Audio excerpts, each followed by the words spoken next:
Je m'exprime en tant qu'élu dans la municipalité de Grenoble. Je suis adjoint aux finances, à la comptabilité écologique et à la transition énergétique.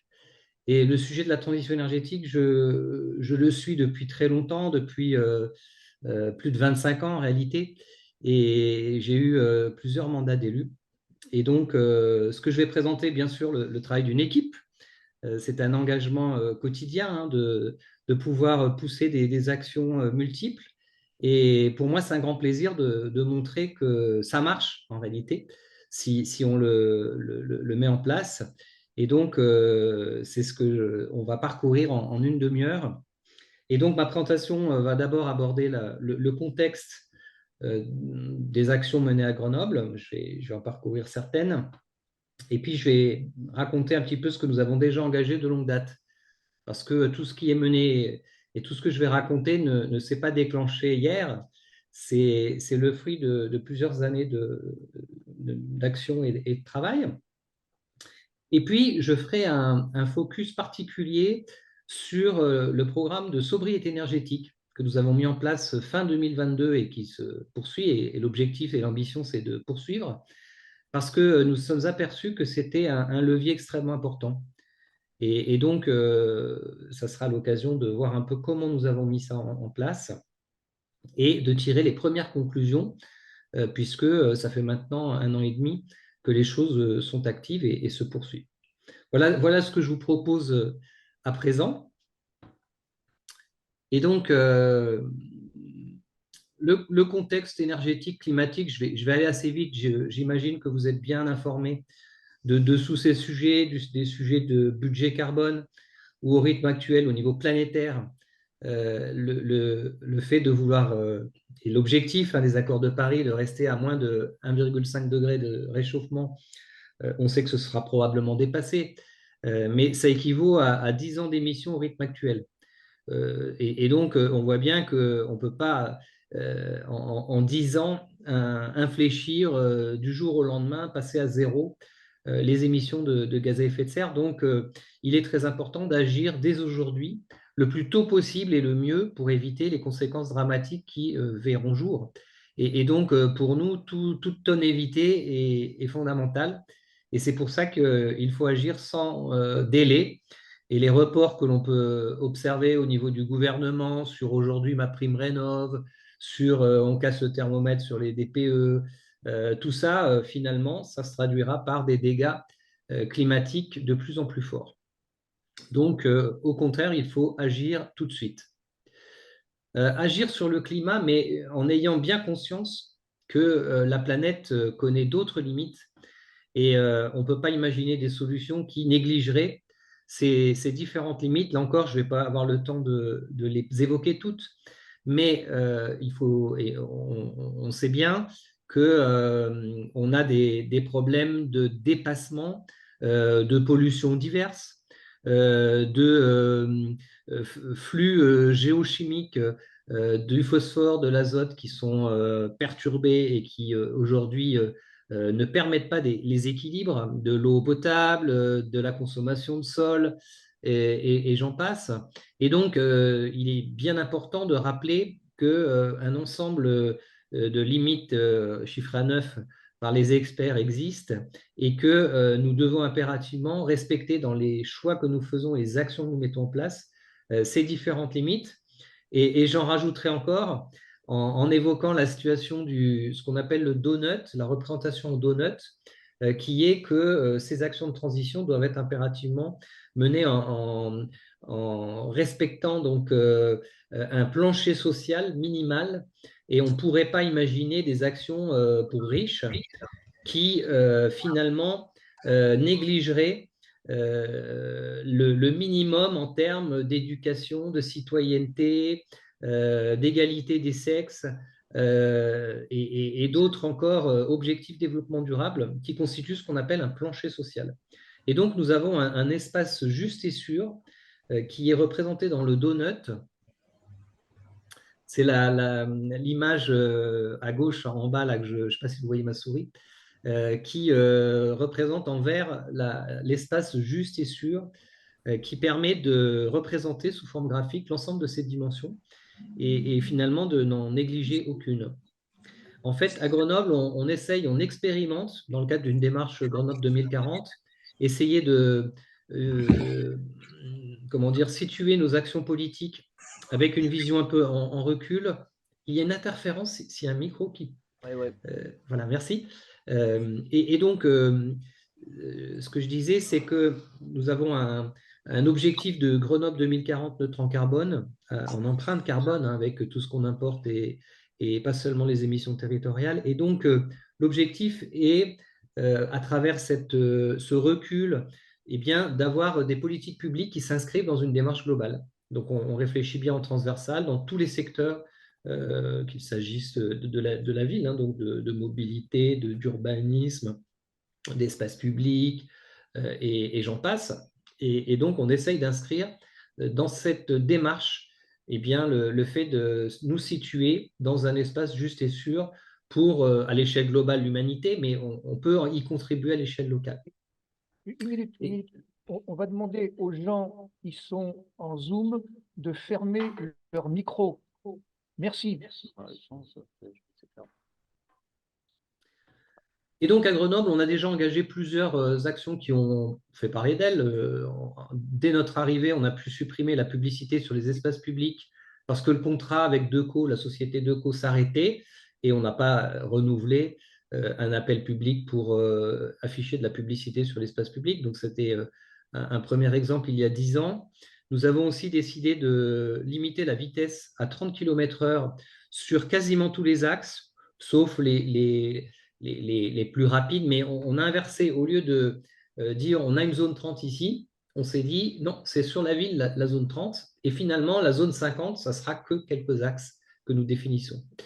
Voilà, le vélo est le mode de circulation le plus répandu chez les jeunes, le plus répandu de France pour aller au travail en part modale. Donc, on a vraiment axé tout ça. Et puis, on essaye de pousser des filières biomatériaux à travers des opérations d'aménagement, de construction, pour lesquelles nous avons la main et pour lesquelles on est en capacité de demander aux promoteurs d'avancer dans ce sens. Voilà, donc si vous voulez savoir plus sur ce que nous menons à Grenoble, le mieux c'est sur le site de la ville de Grenoble, grenoble.fr. Vous avez en accès public le rapport annuel sur la situation du développement durable. C'est une obligation pour les collectivités.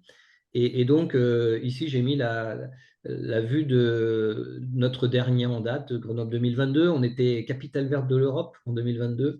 Et donc, on a poussé un grand nombre d'actions publiques, tout azimut, pour avancer dans les transitions. Et donc, vous avez le résumé en une centaine de pages dans ce document. Grenoble, on est aussi, je ne l'ai pas dit, pour nos actions certifiées par l'ADEME Citergy Gold. Aujourd'hui, ça s'appelle Territoire engagé, transition énergétique 5 étoiles. Et donc, on a consolidé, si vous voulez, à travers des démarches, eh bien, un ensemble de politiques publiques qui vont dans le même sens, c'est-à-dire le sens des transitions, la réduction de l'empreinte carbone, la réduction des impacts environnementaux. Alors, qu'avons-nous engagé sur le périmètre de nos bâtiments publics? Grenoble, il y a 600 bâtiments qui dépendent de la ville. L'éclairage public, un peu moins de 20 000 points lumineux d'éclairage public. Et puis le parc de véhicules, on a 500 véhicules en gros. Et donc, sur ce périmètre-là, donc je parle de consommation d'énergie sur ce périmètre strict, et je ne parle pas du périmètre territorial, eh bien, là, nous avons la main, et en 17 ans, nous avons réduit de 36% l'ensemble des consommations, si je cumule les énergies finales consommées. Et donc, on suit année après année l'ensemble des postes de consommation avec différents outils logiciels qui nous permettent de corriger toute dérive. Et notre objectif, c'est d'être sur une trajectoire de réduction de 2000 MWh par an, 2 GWh par an. C'est ce qu'on observe sur les dernières années. Bon, l'année Covid 2020, elle est un peu à part, mais c'est bien la pente sur laquelle on avance. Il faut la renforcer encore un peu pour avoir la neutralité carbone, mais ce qui est important, c'est de parler en pente. en trajectoire. Ça, c'est fondamental dans les transitions. Et donc, on est en capacité de le faire. Et comment ça s'est fait, ça, historiquement? Par des programmes d'investissement dans bon, les remplacements des chaudières, évidemment, l'amélioration, initialement, c'était des fenêtres, des toitures, donc des simples gestes. Et aujourd'hui, on est bien sur des rénovations globales de bâtiments qui coûtent typiquement 4 millions d'euros pour une école de 16 classes. Aujourd'hui, c'est à peu près le ratio. Et nous avons un programme d'investissement qui nous permet d'avoir des bâtiments qui sont complètement rénovés d'un point de vue thermique. Donc ça, c'est sur les consommations de chauffage. Sur l'éclairage public, c'est un programme avec un marché, avec intéressement aux économies d'énergie. Donc là, ça faisait partie du marché d'exploitation. Sur les véhicules, c'est une action interne de réduction j'y reviendrai, du parc de véhicules. Donc voilà ce type d'action. Et puis depuis 2022, et j'y viendrai, on a ajouté une couche sobriété. On essayait de faire des actions de ci, de là, et ça a été l'occasion de pouvoir avancer dans ce sens-là. Donc avant de passer à la sobriété, je vais te parler du parc de véhicules. Donc, une réduction du parc parce qu'on s'est aperçu que certains véhicules fonctionnaient très peu et étaient inutiles, typiquement pour les élus. On est tous en vélo et donc il n'y a plus que quelques véhicules qu'on peut emprunter quand le besoin existe. Mais il n'y a pas d'attribution aux adjoints de véhicules comme c'était le cas avant 2014, par exemple. Donc 20 véhicules en moins. Et donc, ce sont ce type d'actions qui permettent de réduire le parc de 24%, surtout des berlines, des voitures berlines en 8 ans. Réduction des kilométrages aussi, donc on observe, on suit ces kilomètres parcourus pour voir, et des actions de développement de vélos. On a 2000 vélos dans les services aujourd'hui, service de 4000 agents, la ville. Et donc, voilà, ça entraîne des réductions d'usage de la voiture. Et puis, on est dans un contexte à Grenoble de pollution atmosphérique, de zone à faible émission pour les véhicules utilitaires qui existent depuis plus de 5 ans. Et donc, la ville qui demande à la métropole de mettre en place des règles, évidemment, investit 2 millions par an sur son parc pour renouveler les véhicules. Donc, il y a aussi un engagement financier qui est important. Et puis sortie du diesel, donc volonté politique d'acquisition de véhicules, non plus au diesel, mais au gaz naturel, en plus on produit localement grâce aux eaux usées à Grenoble. Donc vous voyez, il y a aussi toute cette notion de cycle, circuit court. Sur l'éclairage public, quelques points, quelques travaux menés depuis 7 ans par un contrat, donc je disais intéressement, réduction du nombre de points lumineux en réfléchissant sur vraiment où on doit éclairer et sortir des habitudes. Et ça nous a permis de réduire, donc je disais, de 10% les points lumineux, 2000 points en moins, 40% la puissance par un passage au LED, donc c'est la courbe rouge. On a tout ramené en basse en 2015. Et donc, on voit juste en pourcentage, là, la puissance, la réduction de la puissance. Donc, ça, c'est de l'efficacité énergétique. Et puis, la consommation, c'est de la sobriété énergétique qui vient en plus de l'efficacité parce qu'on éclaire avec des réductions de puissance. On n'a pas pratiqué la coupure, c'est-à-dire l'obscurité, mais dans certains points, je vais en parler. Mais globalement, en 2022, on était à 53% de réduction de la consommation par rapport à 2015, date d'engagement du marché de l'éclairage public. Et est apparue donc en 2022 la crise énergétique et le risque pour les collectivités de se retrouver avec des hausses très importantes de l'énergie. On n'est pas protégé par la tarification réglementée dans une collectivité et donc on est exposé au marché. En tout cas, en 2022, on pensait qu'on allait avoir de très fortes hausses. Elles ont été un peu atténuées par le gouvernement à la suite, légèrement, mais ça nous a décidé à mener un programme de sobriété. Donc, motivation. À l'époque, au niveau national, il y avait des risques de coupure. C'était l'hiver, pas cet hiver-ci, mais l'hiver dernier, de l'électricité. Donc, il était intéressant de participer d'un point de vue citoyen à cet effort. J'entends un retour, c'est un micro qui peut être coupé, je vous remercie. Voilà, c'est corrigé. Et donc, l'impact climat, on sait bien que tout geste d'économie d'énergie, ça va être favorable au climat. L'impact financier, je l'ai déjà évoqué. Et puis, dans les scénarios de réseau donc le réseau de transport de l'électricité, filiale d'EDF, eh bien, le levier sobriété est aussi un levier indispensable à mettre en place. Et donc, on contribue aussi à cet élan qui est reconnu dans les scénarios énergétiques. Ça contribue à notre volonté de neutralité carbone en 2040 sur le territoire de Grenoble. Et on a décidé de créer des postes spécifiques d'agents de la ville chargés de missions sobriété. Donc, voilà. Avec donc les missions de développer tout ce que je viens de citer. Avec donc fin 2022, fin septembre 2022, donc on n'était pas encore à la fin de l'année, des actions annoncées par la ville, un peu comme toutes les grandes villes, le fameux 19 degrés dans les bâtiments, réduction dans les salles de sport, comme on se dépense, on peut baisser beaucoup plus, 14 degrés. Dans les piscines, on a réduit d'1 ou 2 degrés. L'éclairage public, on a réduit l'intensité, voilà, des choses quand on pouvait le faire. Limiter la clim, donc on pensait déjà à l'été, pour ne pas descendre trop bas dans les consignes de température de climatisation, etc. etc. Donc, premier programme assez classique. Toutes les collectivités ont fait ça. Et on s'est dit qu'on allait aller plus loin.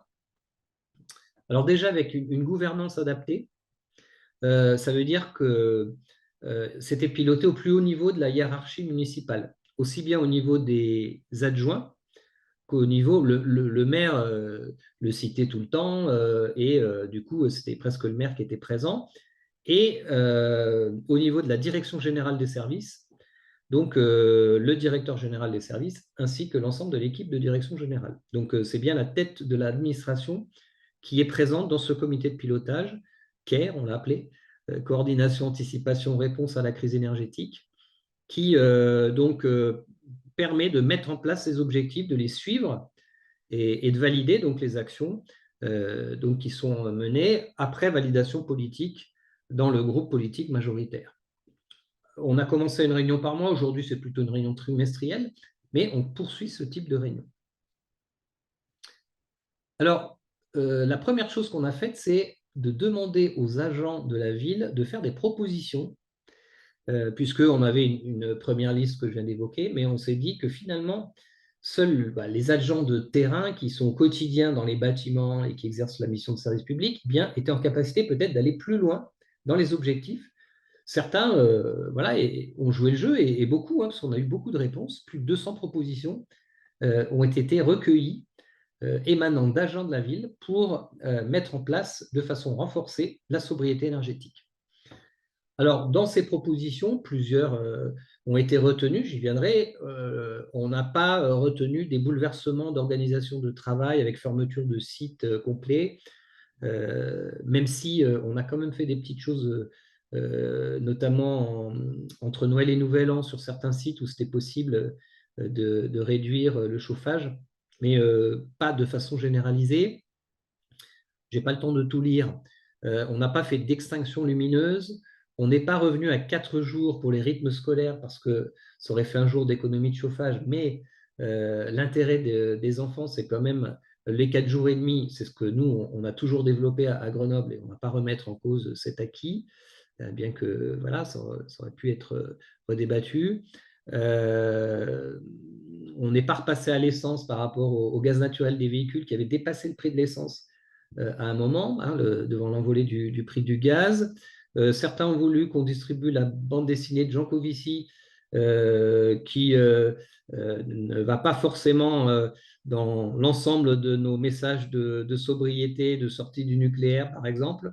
Et donc, on a préféré donc, mettre de côté cette proposition, même s'il y a des choses intéressantes parfois dans la BD de Jean Covici. Et on n'a pas non plus reversé les gains aux services qui auraient pu être intéressés directement financièrement par les économies. On a préféré centraliser ce gain qu'on est en train d'identifier, donc avec une démarche qu'on appelle lean tracking, qui permet d'identifier au niveau financier les lignes de fluide économisés et de pouvoir les réinvestir dans des programmes futurs d'investissement. Alors, maintenant, ce qu'on a vraiment retenu, c'est une action de déclenchement temporisé du chauffage. Ça veut dire quoi? Ça veut dire que, en fait, c'est du chauffage à la demande. Dans certains bureaux qui étaient équipés de dispositifs d'interrupteurs pilotant le chauffage, eh bien, il est possible de préchauffer le matin le bureau quand l'agent arrive. L'agent arrive, il fait chaud, hein, il n'y a pas d'inconfort. Et si l'agent veut du chauffage, eh bien, il faut appuyer sur le bouton pour, jusqu'à une demi-journée, jusqu'à midi, avoir du chauffage dans le bureau. Sinon, le chauffage s'arrête et ne fonctionne plus. Et on fait ça aussi pour la climatisation. Et ça marche vraiment bien. C'est vraiment une démarche extrêmement intéressante qui nous a entraîné 25% d'économie sur les bâtiments concernés. Donc, vous voyez, 25% d'économie de chauffage, c'est quand même pas rien. C'est énorme. On a aussi baissé la température des musées. Après concertation avec les équipes techniques, on pouvait baisser à 18 degrés au lieu de 19 le chauffage. On a refacturé les fluides aux associations en les aidant, les associations qui sont hébergées dans les locaux de la ville. Par exemple, on a voilà, regardé aussi beaucoup comment le personnel vivait tout ça. Ça, c'est important et j'y reviendrai, comment ça a été vécu en interne. Alors justement, voilà, qu'est-ce qu'on peut dire de tout ça? Donc, je vous ai un petit peu dit déjà que l'action la plus importante, bénéfique et qui marche beaucoup, c'est ce fameux chauffage et climatisation à la demande. On a eu quelques plaintes au début, en fait, il y a eu quelques dysfonctionnements aussi. Tout ça a été réparé, puis finalement, ça a très vite disparu. Il y a des bâtiments dans lesquels, effectivement, il faut reconnaître que le chauffage n'est pas satisfaisant, mais ce n'était pas lié à la sobriété énergétique, c'est lié à la mauvaise qualité du bâtiment, lié à l'histoire de ce bâtiment. On a des bâtiments anciens, on a des bâtiments passoires énergétiques aussi, donc tout n'est pas encore au top niveau. Et donc, voilà, effectivement, c'est des choses qui entraînent des insatisfactions. Au niveau des piscines, on a vu une baisse de fréquentation qui était liée donc à une température trop faible. On l'a remontée cette année. Donc, on est en capacité aussi de voir des limites et de corriger lorsque on considère qu'on a peut-être été trop loin dans la baisse, y compris en milieu sportif. Des températures trop basses pour des activités douces où il y a moins d'activité physique comme du yoga ou de la gym, eh bien, là encore, il faut être vigilant et faire ça à 14 degrés, effectivement, ce n'est pas possible. Donc, l'idée a été de revoir après coup certains points. On a eu les agents dont la mission est la sobriété, je vous en ai parlé tout à l'heure, ont été productifs en termes de documents, d'informations. Et donc, on a eu plusieurs interventions dans les services, des permanences dans les bâtiments, des publications dans les journaux du personnel, des affiches posées, et puis y compris des systèmes, donc vous le voyez en haut à gauche, de portes, de poignées de porte qui permettent d'indiquer que la personne est présente, mais la porte est fermée pour éviter de gaspiller le chauffage. Et donc, certaines personnes qui avaient l'habitude d'avoir la porte ouverte pour des raisons de convivialité et voilà, de bon fonctionnement du service, eh bien, ont fermé la porte en indiquant qu'elles étaient présentes grâce à ce dispositif très simple. Voilà, donc on voit qu'il est nécessaire d'avoir un petit peu d'imagination pour contourner ou éviter certains aléas. Mais ça peut aller plus loin. On a des activités qui sont proposées au service, c'est des quasi mini-formations à la sobriété qui sont plutôt ludiques, avec un molki de la sobriété spécifique à la ville de Grenoble, donc un jeu qui a été donc revu pouvoir apprendre mieux encore la sobriété, une fresque de l'énergie, donc des activités de jeux sérieux, d'escape game, bref, tout un ensemble de supports qui nous permettent en fait d'avancer encore plus, de mieux comprendre ces démarches de sobriété, surtout leurs limites, leurs freins, pourquoi tel ou tel agent ne participe pas. Donc on voit, il y a un ensemble d'animations qui sont proposées au personnel, y compris à l'extérieur, aux associations qui sont hébergées dans les locaux de la ville, parce qu'il faut savoir qu'à Grenoble, il y a une riche vie culturelle et associative, qui, donc là, je parle des associations, eh bien, nécessitent un accompagnement pour ce qui concerne les dépenses d'énergie. Ces associations étaient pour la plupart concernées par le paiement des fluides automatiques par la ville. Et dans une démarche de sobriété, il est bien nécessaire de partager finalement la démarche globalement, donc y compris avec des publics hébergés. Et donc concrètement, antérieurement, on avait déjà accompagné des associations et on avait une petite expérience qui nous avait montré que 10% d'économie était assez facile quand on commençait de zéro. Et donc, alors c'est un cas moyen parce qu'il y a toujours des cas particuliers hein, dans tout ça, mais ça nous montrait qu'il était possible d'imaginer facturer à l'association pour qu'on entre dans les comptes, la comptabilité de l'association, les dépenses liées à l'électricité, au chauffage, et la ville donne une subvention de 95%, c'est-à-dire demande 5% d'efforts de sobriété la première année.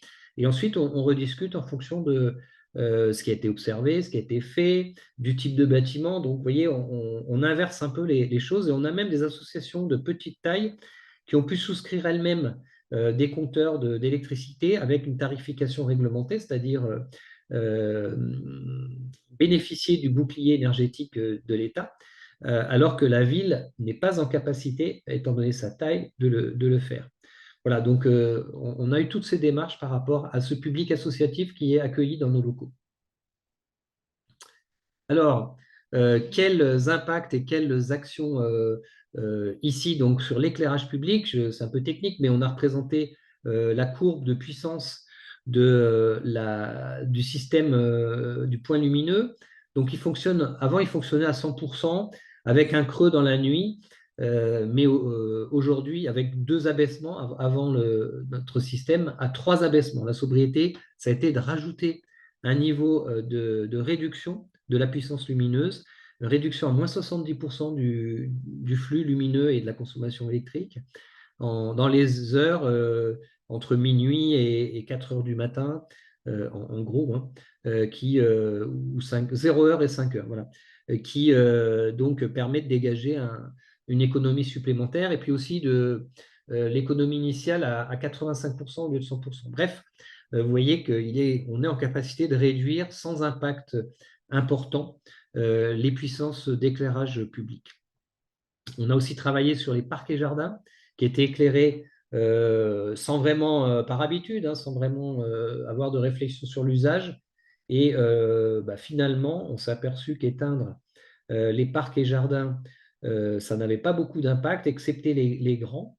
Les grands pour lesquels on a prévu et on a maintenu des passages permettant des traversées qui sont utiles pour le fonctionnement de la ville. Donc voilà, tout ça, ça nous a conduit à estimer à 8% la réduction de consommation liée à ce programme de sobriété qui est venu donc en plus de tout ce que l'on avait fait et que je vous ai déjà présenté. Il faut bien comprendre que ça s'ajoute.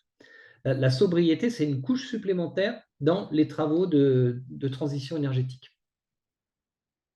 Voilà. Donc, si je globalise sur l'ensemble des usages, je suis toujours sur les bâtiments, sur l'éclairage public en bleu foncé et les carburants des véhicules.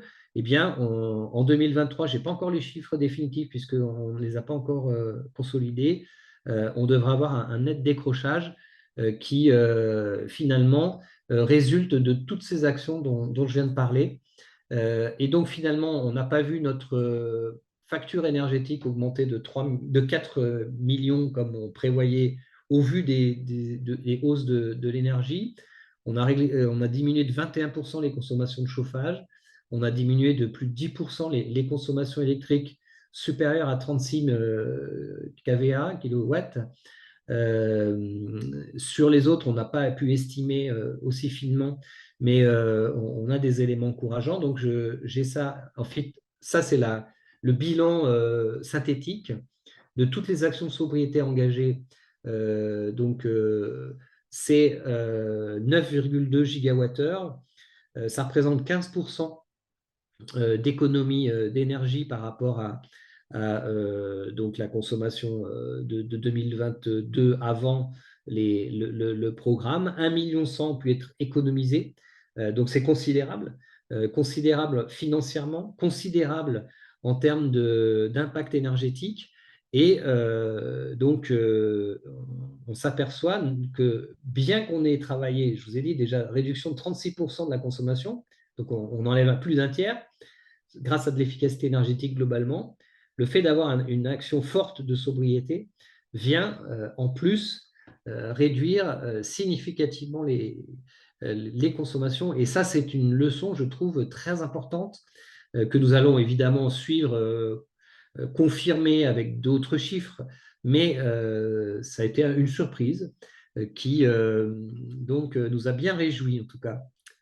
J'ai terminé en disant que les premiers retours sont donc très positifs, que je pense que l'objectif politique est d'avancer vers une massification de la sobriété, que ça compte dans les stratégies énergétiques, et là je fais référence notamment à l'étude RTE dont je parlais tout à l'heure, Horizon 2035, où donc les prévisions, y compris des plus pro-nucléaires, en 2035, il n'y a pas de nouveau système de production nucléaire, donc dans tous les cas. Donc, ça veut dire qu'il faut mettre en œuvre à la fois de la production renouvelable et de la sobriété, et c'est bien la démonstration que nous faisons et que ça marche. Donc, c'était un nouveau terrain de jeu, je dis, hein, pour parler un peu simplement, trivialement, qui rend visible ce gisement de sobriété. Jusqu'à maintenant, politiquement, on avait eu du mal à l'imposer, voilà, mais là, il y avait vraiment une circonstance qui faisait que tous les feux étaient ouverts pour vraiment pousser à engager plus à fond ce programme, puissant levier. Une mobilisation forte est nécessaire en interne parce que, évidemment, les habitudes, les freins, les discours, c'est toujours oulala, c'est pas possible. Donc, si on le veut, bah, il faut quand même porter politiquement. Et l'enjeu, et c'est ce à quoi nous travaillons, c'est bien de pérenniser ces actions, de corriger peut-être certaines petites erreurs, j'en ai un petit peu parlé, hein, parce que quand on avance, on peut toucher des limites, évidemment, mais l'objectif est bien de poursuivre dans ce sens, et moi je suis convaincu qu'on peut encore aller plus loin, tout en ayant un confort pour les agents, travailler dans des bonnes conditions, et donc c'est tout l'enjeu qui est maintenant devant nous. Voilà, merci de votre attention. Je pense que j'ai tenu à peu près le temps. Euh, je voulais savoir, sur une des slides, il est indiqué il y avait 16% des personnes satisfaites par la température. Est-ce que vous pouvez aider ce chiffre-là et comment c'est accompagné du coup? Est-ce qu'il y a eu des mesures d'accompagnement suite à ces modifications, une fourniture de plaid en plus, des mesures pour cette fois. Et sur l'exploitation, est-ce que l'exploitation des systèmes CVC s'est fait en régie ou c'est externe? En partie. Euh, c'est pas tout ce que j'avais pour l'instant. Je trouvais des résultats assez impressionnants par rapport à ce qu'on peut voir.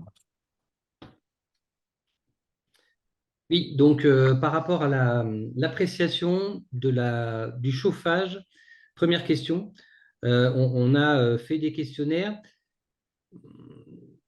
on a eu des réponses négatives, c'est vrai.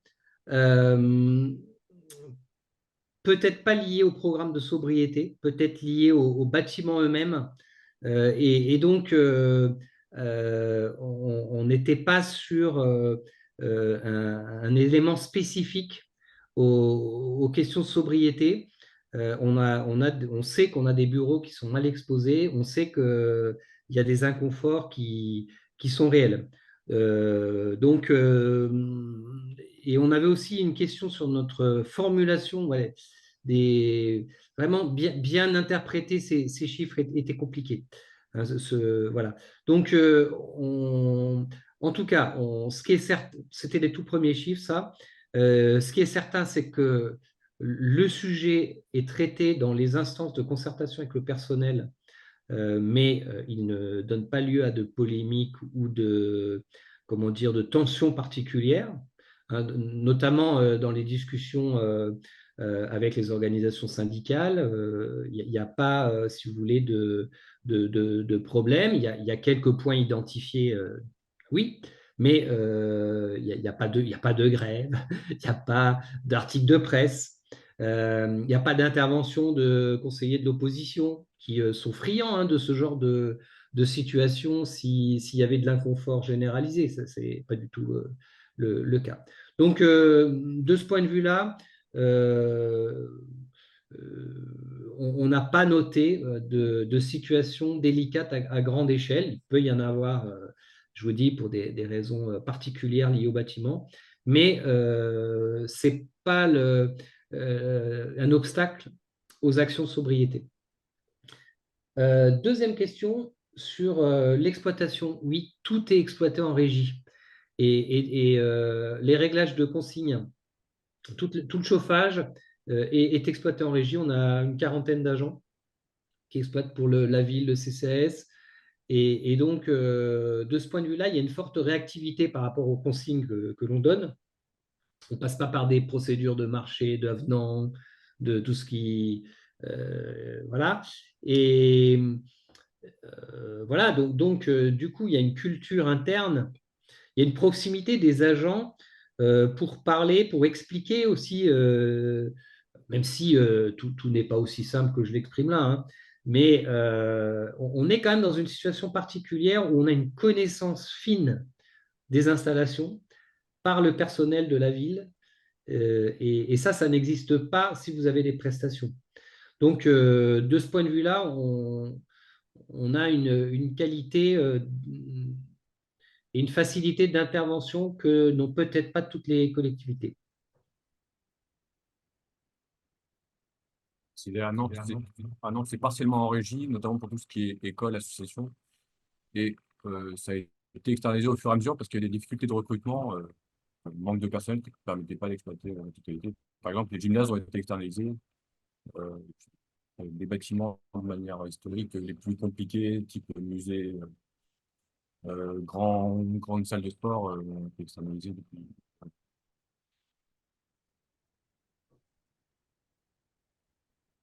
Une question sur l'impact dans les actions de sobriété dans la durée.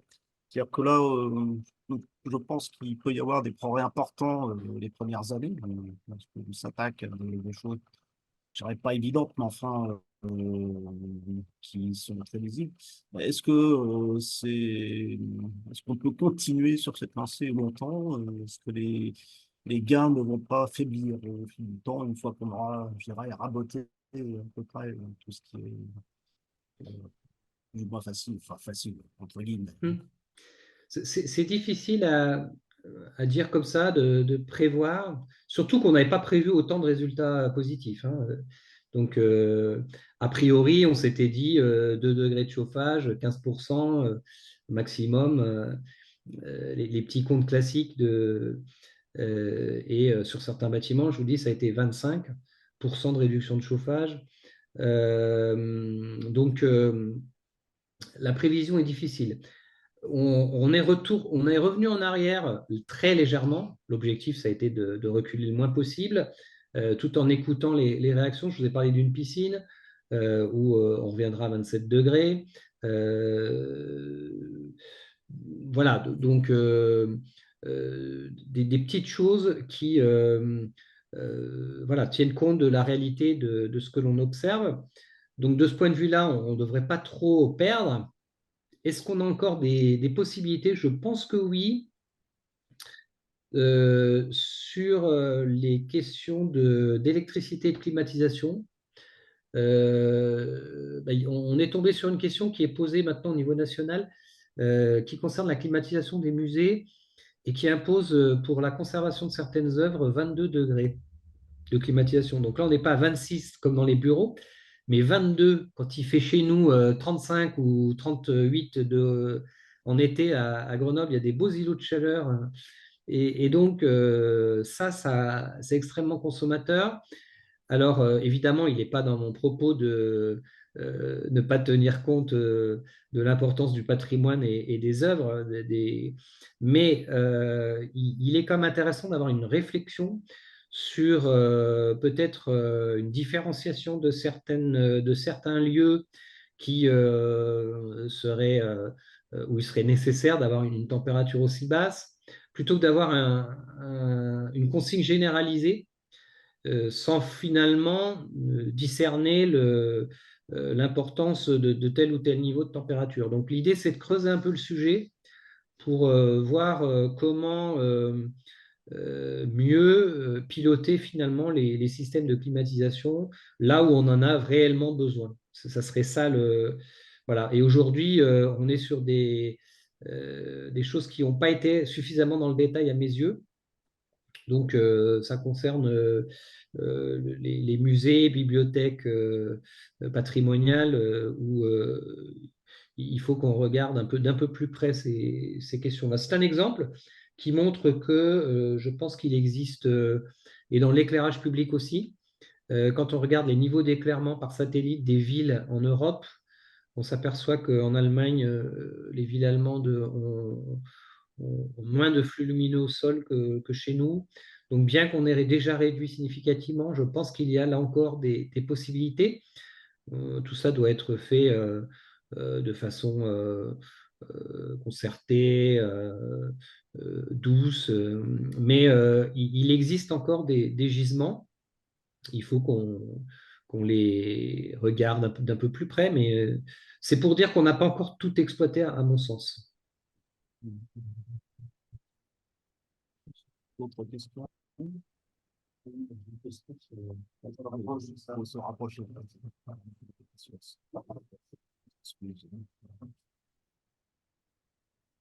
Une autre question. Oui, bonsoir.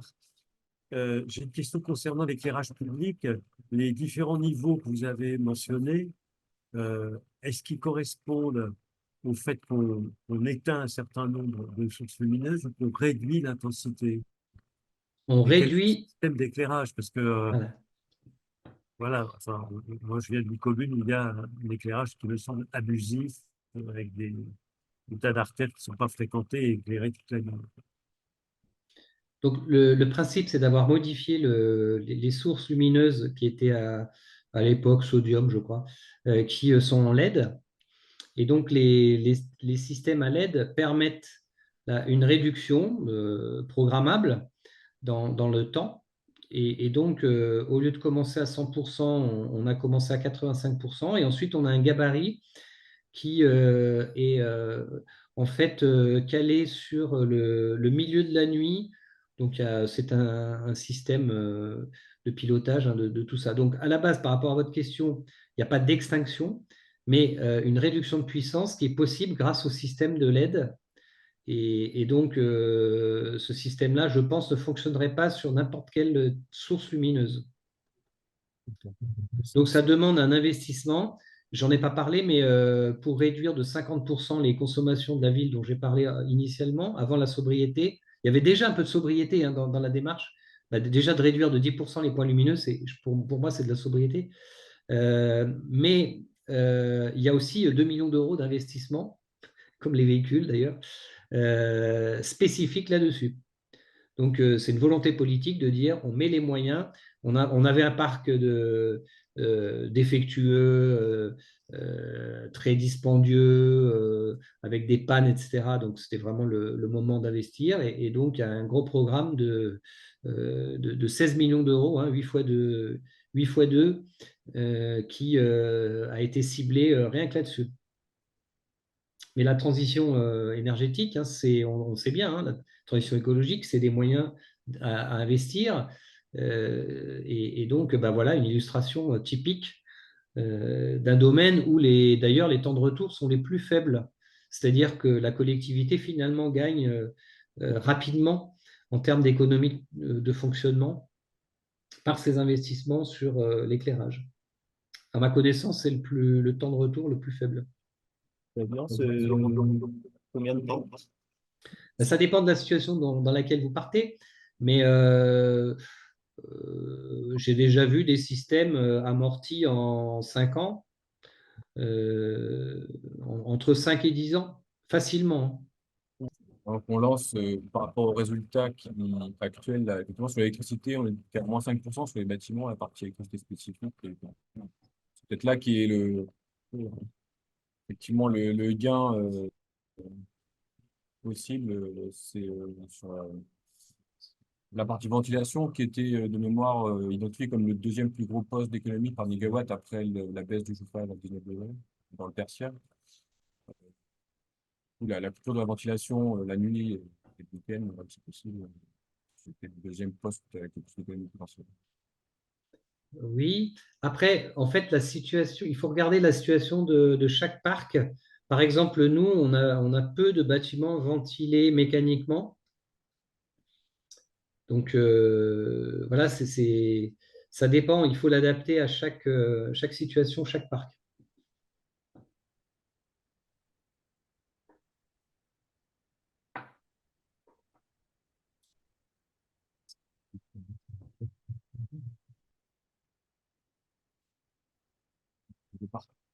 Oui, Je l'ai partagé. c'est partagé. Ah ouais, c'est ça.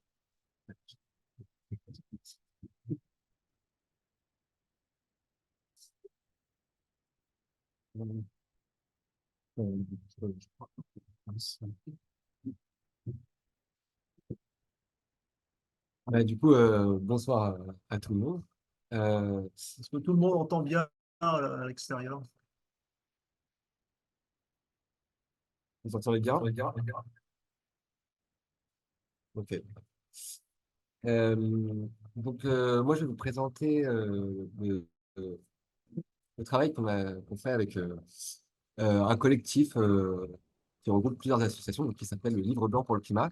Et pour, euh, pour donner un exemple de comment nous, en tant que citoyens, on peut s'approprier un peu les questions climatiques et énergétiques pour essayer de faire avancer aussi nos élus, pour aider nos élus à avoir des idées, à avancer et à pouvoir euh, aller plus vite sur la transition. Euh,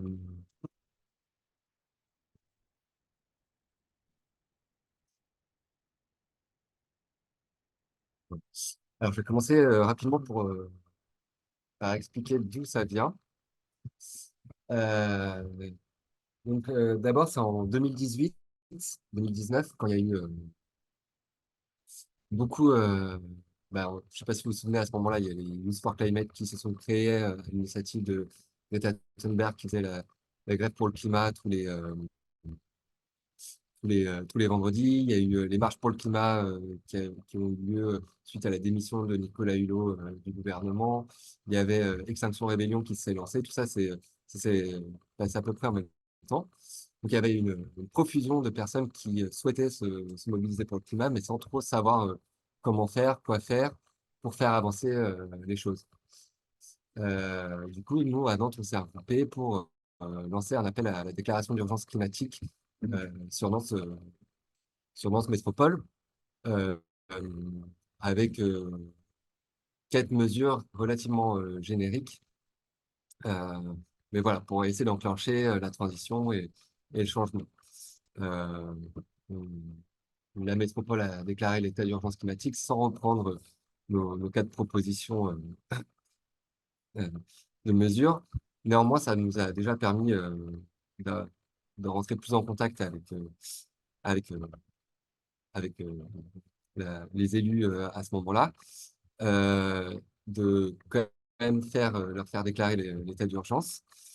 Euh, voilà. Mais ça n'allait pas assez, ça manquait de mesures de concret de comment est-ce qu'on transforme vraiment notre territoire pour pouvoir respecter les accords de Paris sur le climat. Donc, nous, on se basait plus sur quelque chose d'ambitieux essaie de rester sous la barre des 1,5 degrés, de ne pas dépasser la barre des 1,5 degrés, euh, en se disant qu'il n'y a pas de, il y a nulle part dans le monde où pour l'instant on est sur la bonne trajectoire. Donc, allez, faisons de notre territoire un territoire exemplaire. Donc, pour ça, on est pas mal de collectifs nantais à s'être regroupés. Donc, bah, Alternativa, Attaque 44, Greenpeace, le GIGNV, mais il y avait aussi d'autres collectifs qui sont nous appuyer plus thématiquement, on va dire, parce que notre but de notre travail, c'était de se regrouper et regrouper un peu toutes les préconisations qui étaient portées par différents collectifs pour mettre ça en cohérence et permettre de mener notre vision du monde et les mesures qui allaient pour le retranscrire dans la réalité. Donc, notre vision du monde, c'est un peu comme ce qui a déjà été présenté, mais d'aller vers la sobriété, l'efficacité et un mix 100% renouvelable pour respecter les accords de Paris sur le climat. Donc pour ça, on s'est regroupé, on a travaillé avec plein de entre nous, on s'est aidé du Pacte pour la transition, qui était un document national qui avait un certain nombre de mesures. On a travaillé avec des associations spécifiques comme Résistance à l'agression publicitaire 44, qui a pu nous aider sur la partie publicité. Euh, le- des collectifs sur les déchets pour la partie plus liée aux déchets. Sur l'alimentation, on avait tout un volet alimentation. Donc là, il y avait Greenpeace qui faisait un gros travail par rapport aux cantines scolaires. On était en contact avec les différents groupes de parents d'élèves, par exemple, euh, qui travaillaient sur ces questions de cantine scolaire et autres. Voilà, donc on a un peu tout ça autour de 9 thématiques qu'on avait dégagées: la mobilité, l'habitat, l'agriculture, déchets, etc. Donc on a 9 thématiques, 27 volets de mesures qui se décomposent en plus petites mesures. Voilà. Donc ça faisait un gros document qui, euh, qui donnait une trajectoire, les grands objectifs et les mesures qui allaient avec. Euh, donc ce travail-là, on l'a fait à peu près en 2019. Euh, avec les élections qui arrivaient en 2020. Euh, euh, Quelque chose d'intéressant qu'on a fait pour lancer ce groupe thématique-là, la première chose qu'on a faite, c'est une formation avec Virage Énergie Climat Pays de la Loire, qui nous a transmis son scénario de transition énergétique, qui a permis justement de nous poser toutes les bonnes questions, avoir un peu une vision de comment est-ce qu'on devait comprendre les documents de la métropole, parce que c'est beaucoup basé sur le PCA, le plan climat, air, énergie, territoire de Nantes Métropole, et en suivant un peu la démarche négawatt de virage énergie climat, bah, voilà, ça nous a permis de faire notre travail qui était moins précis que celui de virage, hein. On a moins, au niveau des chiffres, on a moins calculé la portée de nos mesures, mais c'était quand même un appui. Donc voilà, donc tout ça, c'est les grands objectifs qu'on s'est fixés, qu'on avait fixés dans notre, dans notre livre blanc. Euh, voilà, je ne sais pas si je rentre trop trop dans le détail. Du coup, voilà, donc on a publié notre livre blanc en janvier 2020, à quelques mois des élections municipales. Et, euh, et à partir de là, on a pu commencer à mener un certain nombre d'actions. Donc, les premières actions, ça a été notamment de présenter notre livre blanc aux candidats avec une grille d'évaluation qui permettait de voir la cohérence de leur programme vis-à-vis de nos préconisations. Donc, on a évalué les 5 principales listes de Nantes Métropole. Euh, voilà, donc là, il y a un peu les résultats qu'il y avait pour voir facilement la portée des programmes, sur quel domaine ils étaient plus ou moins engagés. Euh, voilà. Euh, Après, donc on a évalué le programme en rencontrant tous les candidats, si je reviens. Euh, on a évalué tous les programmes, on a rencontré tous les candidats pour voir les évaluations. Donc, on mettait oui, non, mais on essaie d'aller un peu plus qualitativement en leur laissant la place à des discussions, à des choses peut-être des mesures auxquelles on n'aurait pas pensé, mais qui allaient quand même dans le sens des mesures qu'on préconisait. Donc, ça a été un sacré travail mais hyper intéressant même pour nous, pour mieux comprendre les programmes des candidats, pouvoir les vulgariser à un plus grand nombre aussi. Voilà, des citoyens venant d'horizons assez différents, donc il faut aussi qu'on s'approprie tous les sujets. Donc, donc voilà. Suite à ça, une fois les élections ont eu lieu, on a continué notre travail euh, euh, en contribuant pas mal au débat public, en étant des fois sollicité aussi par la métropole sur certains débats. Par exemple, si je prends la consultation publique sur la 5G, on a été partie prenante pour essayer de débattre le- la concertation et après organiser des ateliers, rendre une conclusion et tout ça. Donc même si on est assez déçu des marges de manœuvre qu'on a pu avoir et de certaines choses sur ce débat-là spécifiquement.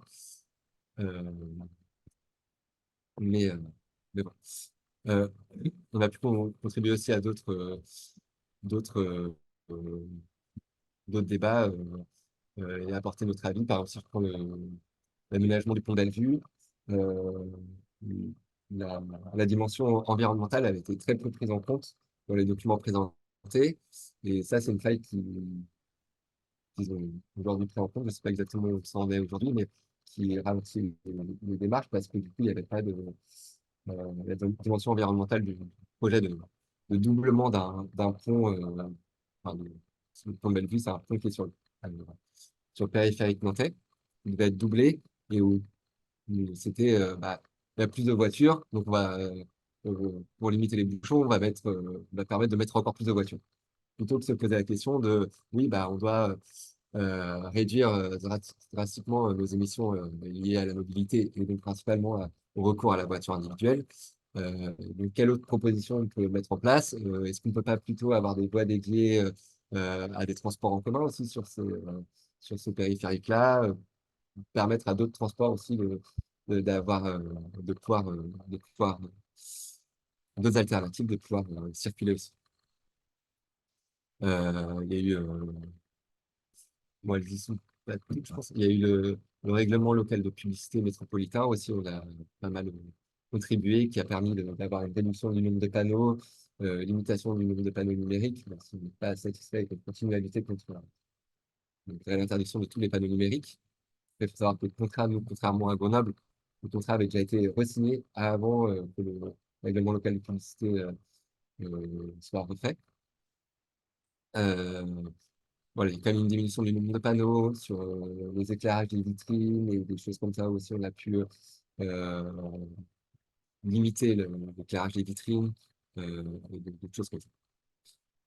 Voilà, on contribue régulièrement. Là, dernièrement, l'année dernière, on a contribué au débat sur la fabrique de la ville autrement, euh, enfin, qui était un peu un débat sur comment on fabrique la ville autrement, justement pour la réécriture du futur plan climat et énergie de notre métropole.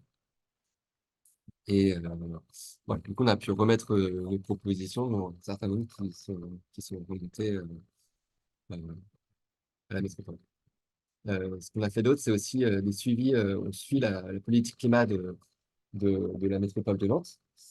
Pour ça, ce travail-là, on a la chance à Nantes d'avoir un bon dialogue avec à la fois les services techniques et les élus en charge de la transition au niveau de Nantes. Donc, on, on a fait cette évaluation, enfin, le suivi, on l'a fait en 2020, euh, 2021 plutôt, 2021, et là on a fait l'année dernière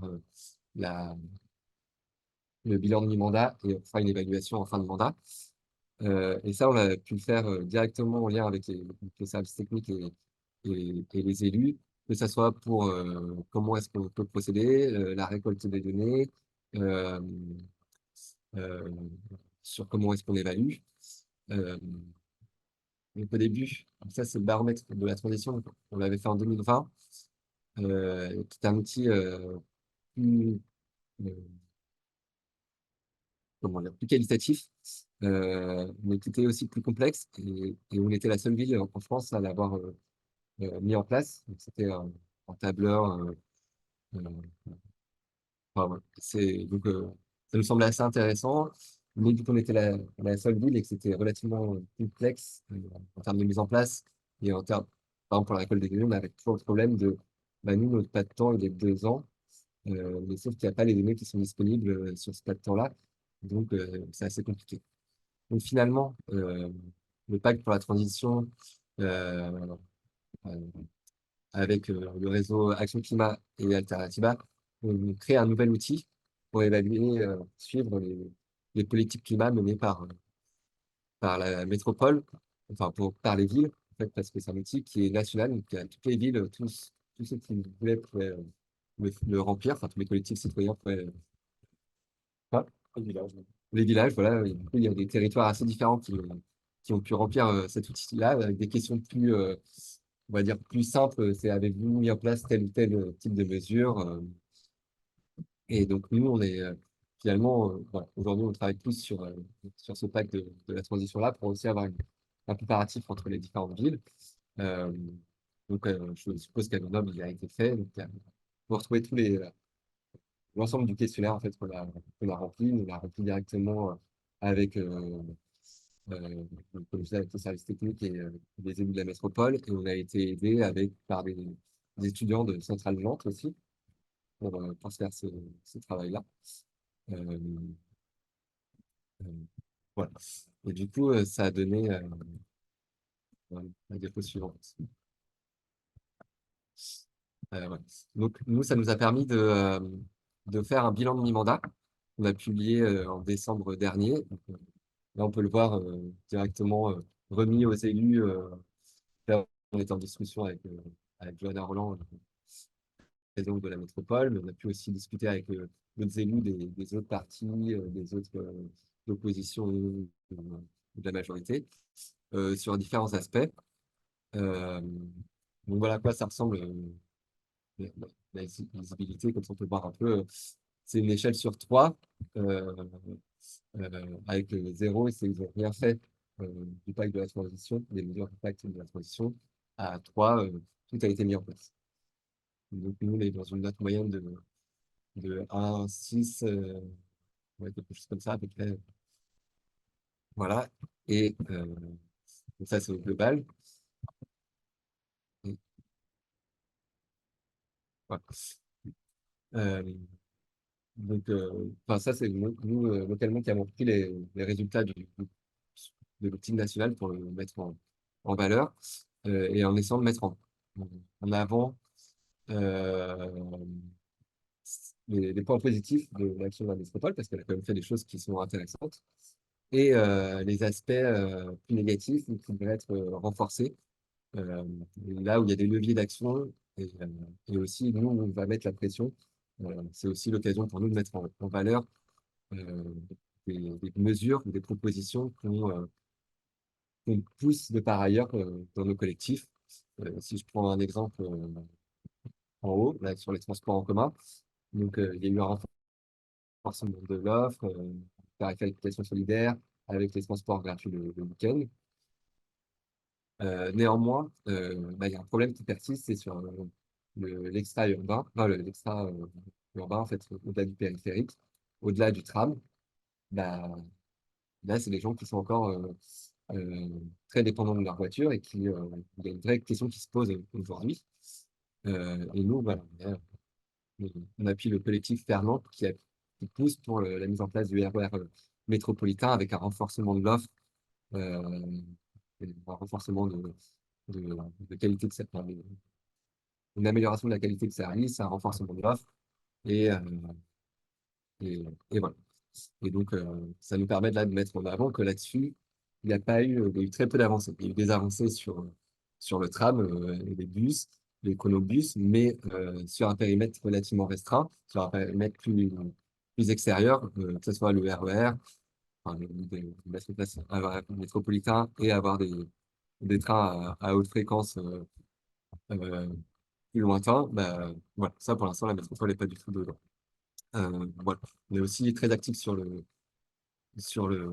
l'aéroport de Nantes-Atlantique. C'est une lutte historique quand même localement, on a lutté contre l'aéroport de Notre-Dame-des-Landes. Mais n'oublie pas la question de l'aéroport actuel.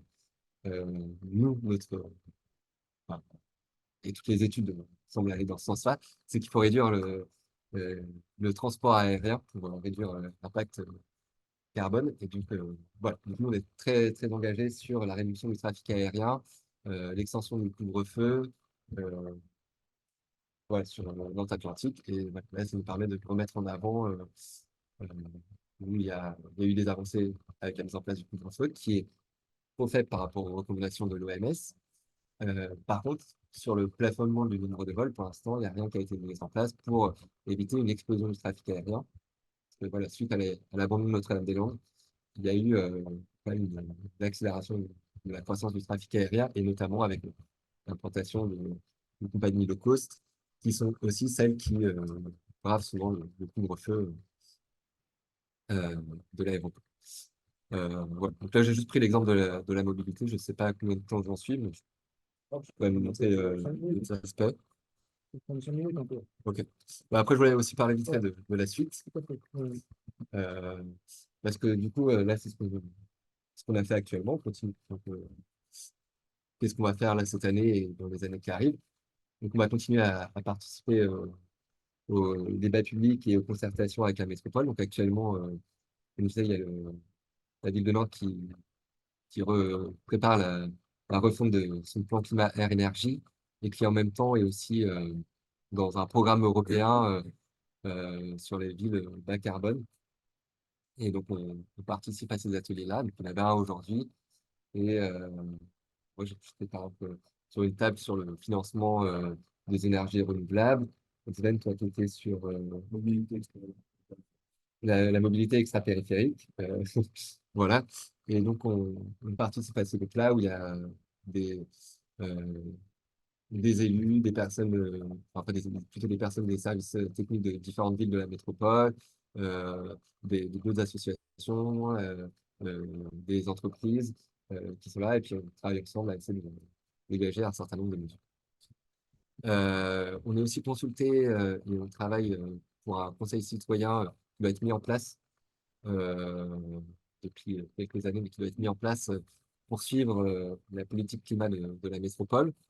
Donc l'idée, c'est justement pour avoir des leviers d'action pour justement les collectifs citoyens sur il y aura des programmes qui n'iraient pas dans le bon sens pour pouvoir euh, bah, aller auprès de la métropole et lui faire valoir qu'ils sont qui vont pas dans le bon sens, ou s'il y a des domaines où il faudrait aller plus rapidement et justement adopter plus de mesures. Voilà, donc ce sera un conseil de suivi, alors j'ai mis citoyen, mais c'est pas un conseil citoyen, mais c'est un conseil de suivi de l'action climat de la métropole qui intégrerait différents acteurs, on va dire reconnus pour leurs expertises, mais nous, on a un collectif citoyen, et voilà, du coup, on sera aussi associé à ça. Là, actuellement, il y a une consultation sur l'agrandissement d'un centre commercial Paris 10 qui va à l'encontre des engagements pris par la métropole à notre égard, enfin, que ce soit par l'équipe PS ou l'équipe des Verts, s'étaient engagés à empêcher l'agrandissement de tous les centres commerciaux. Or, aujourd'hui, il y a un projet à Paris 10. Euh, voilà, on va construire encore plus de parking pour accueillir plus de voitures dans les plus grands magasins. Euh, voilà. Euh, Sans prévoir les transports en commun pour y aller, par exemple, ou des choses comme ça. Donc, on a encore une semaine pour contribuer, donc on va se battre pour la contribution, sachant qu'on a déjà alerté sur le fait que cet engagement-là n'était pas respecté. Voilà.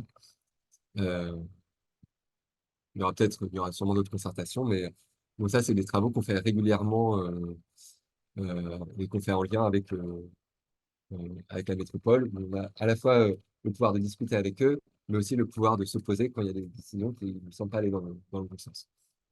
Et voilà, pour ça, en tout cas, on est assez bien respecté. On arrive à garder ce dialogue-là tout en pouvant dire non, ça va pas, et faire des alertes. Euh, on porte aussi nos mesures à travers des campagnes ou des collectifs, comme le collectif Faire Nantes. Donc là, j'ai mis un petit QR code parce qu'on a lancé une pétition la semaine dernière pour justement pour urgence pour les trains en Loire-Atlantique, améliorons le service et allons vers le quart d'heure. Donc, je vous encourage tous à signer cette pétition-là. Pour ceux qui sont en ligne, vous pouvez mettre pause et faire un petit clic sur le QR code qui est là. que j'ai en plus grand juste là, si jamais il n'est pas assez grand. Voilà. Et voilà, pour les autres personnes, pour aussi vous le transmettre. Et, euh, et voilà, ça, c'est un outil aussi important pour interpeller les élus. Bah, la pétition, ça reste quand même quelque chose de relativement important. Et puis, nous, enfin, des personnes du Livre Blanc sont notamment très impliquées euh, dans cette campagne pour le RER métropolitain. On a un gros objectif de remobiliser pour faire une nouvelle version en 2026. Donc, nous, on avait cette trajectoire 2020-2030. 2026, on sera déjà à la moitié du chemin, sachant qu'il y a des mesures qui sont sur des dizaines d'années, voire plus. Euh, le RER métropolitain, il y a des choses qu'on peut mettre rapidement en route. Il y a des choses, ça prend du temps. Commander des nouveaux TER parce qu'il n'y en a pas assez actuellement, qu'il y a des trains qui sont annulés comme ça, bah, ça prend quand même du temps, le temps de faire la commande, qu'ils soient construits et qu'ils arrivent. Si on doit rajouter des gares, etc., voilà, ça prend quand même du temps. Il faut les enclencher très, très rapidement. Euh, et donc, voilà. Donc, il va falloir qu'on remette à jour notre livre blanc, en tout cas notre plan pour la métropole.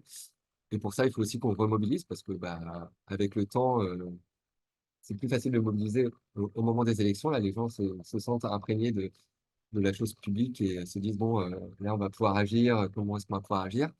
Et avec le temps, avec le Covid aussi, dans les collectifs qui étaient là au début, il y a un certain nombre de collectifs qui n'existent plus aujourd'hui, notamment après le Covid, il y a un certain nombre de collectifs qui se sont éteints. Voilà, mais en même temps, il y en a d'autres qui ont émergé. Donc, le but, ça va être d'aller rechercher ces nouveaux collectifs, aussi aller voir les autres collectifs qui ont juste contribué à un moment. Bah, qu'est-ce que vous portez aujourd'hui comme mesure? Voilà.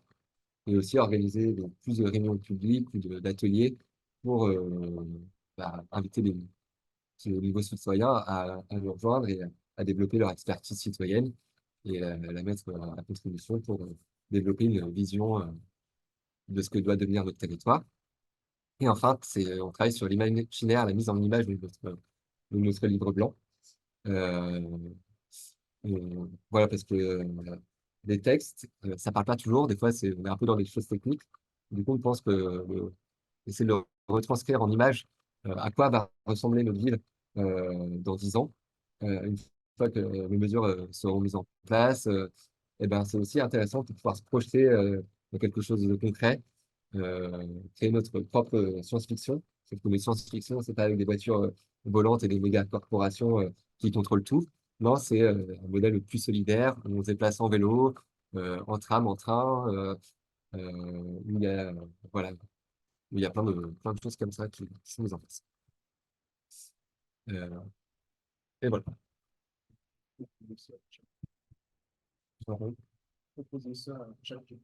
Ouais. On va faire ça par IA. On va le balancer. C'est vrai que c'est pas trop une idée. Merci Benjamin et l'équipe du Livre blanc du climat. Est-ce qu'on peut La question que j'aurais voulu poser à Vincent à Grenoble, c'est est-ce qu'à Grenoble, vous êtes aussi en relation avec des associations militantes comme Alternativa et les autres? Et quelle relation avec vous, quelle relation as-tu toi en tant qu'élu avec toute cette société civile? Au sens, est-ce qu'ils te poussent, est-ce qu'ils te contredisent, est-ce qu'ils soutiennent, est-ce qu'ils mobilisent?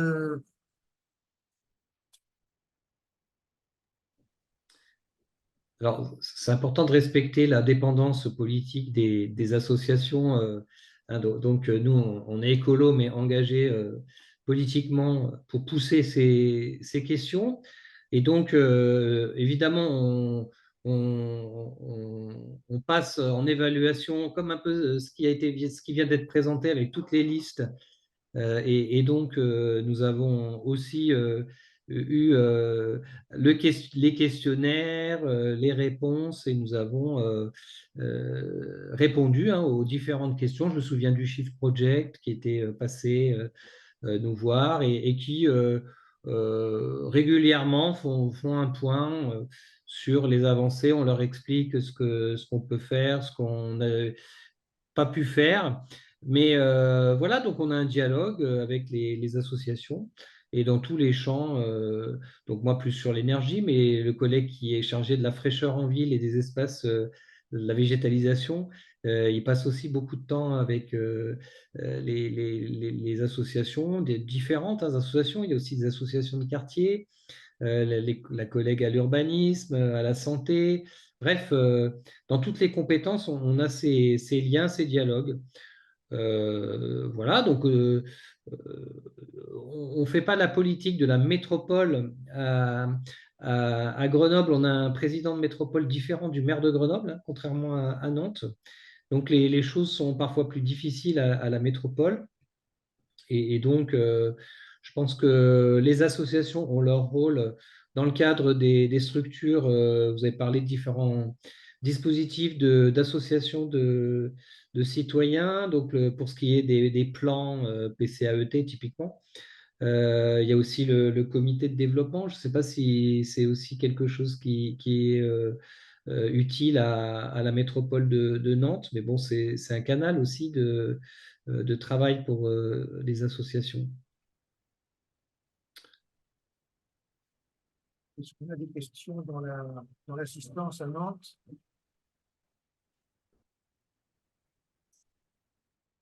Bah, moi, j'ai une petite question. Est-ce que tu as des mesures inspirantes pour Nantes, des mesures auxquelles tu penses qu'on n'a pas encore mises en place et qui pourraient nous permettre d'accélérer la transition sur notre ville? Alors, je sais pas tout ce que vous avez pu mettre en place dans Nantes et dans les villes. Je sais à France Urbaine, on travaille ensemble, hein, sur les grands sujets qui est plutôt réputé avancé. On a vu un petit peu dans les évaluations. Euh, je pense qu'il faut regarder par rapport à la question sur quoi il faut être vigilant. Bah, euh, on le sait bien, hein, ce qui a un impact carbone, si on reste strictement à l'aspect transition énergétique et impact carbone, il faut aller au-delà, hein, je l'ai dit en introduction. Mais les questions des mobilités, donc il faut faire un point là-dessus. Sur les questions de consommation énergétique, de production énergétique, je ne sais pas quelle est la situation, si il y a un outil de production. Alors, il y a des outils citoyens, d'investissement citoyen. Donc ça, nous en avons beaucoup ici, mais je pense qu'à Nantes, il y en a aussi. Et la collectivité elle-même peut avoir un outil d'investissement. Donc, la loi de transition énergétique permet aux collectivités d'investir indirectement à travers une participation dans une société d'investissement. À Grenoble, on a une société de distribution de l'électricité et du gaz qui s'appelle Gaz Électricité de Grenoble, qui a elle-même un gros programme d'investissement en matière de production d'énergie renouvelable. Aujourd'hui, son parc, d'ailleurs, produit autant que la consommation des habitants de Grenoble, hors industrie et hors gros consommateurs, mais c'est pour montrer que on a une production d'énergie renouvelable significative, hein, de 350 gigawattheures pour les spécialistes. Et donc, parc éolien, hydraulique, photovoltaïque, euh, pour illustrer. Et donc, ça, c'est, je pense, quelque chose d'important d'exploiter les richesses des territoires. Et donc, la richesse énergétique, c'est un point sur lequel il faut vraiment avancer. Et je terminerai sur le volet alimentation, sur la qualité alimentaire, puisque là aussi, on a un impact carbone important. La collectivité, elle a peut-être j'espère, une politique foncière, non seulement pour la production de logements, parce que c'est globalement la politique foncière des métropoles, c'est axé là-dessus, mais on peut imaginer une politique complémentaire en matière de production agricole. On sait que demain, les enjeux alimentaires vont être plus critiques. Et donc, permettre une solidarité de l'alimentation, pourquoi pas une sécurité sociale alimentaire, c'est des sujets vraiment intéressants à travailler aussi.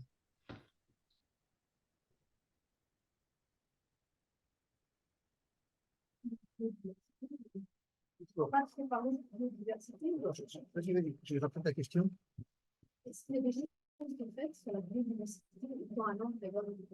La question, est-ce qu'il y a des choses de fait sur la biodiversité autant à Nantes qu'à Grenoble?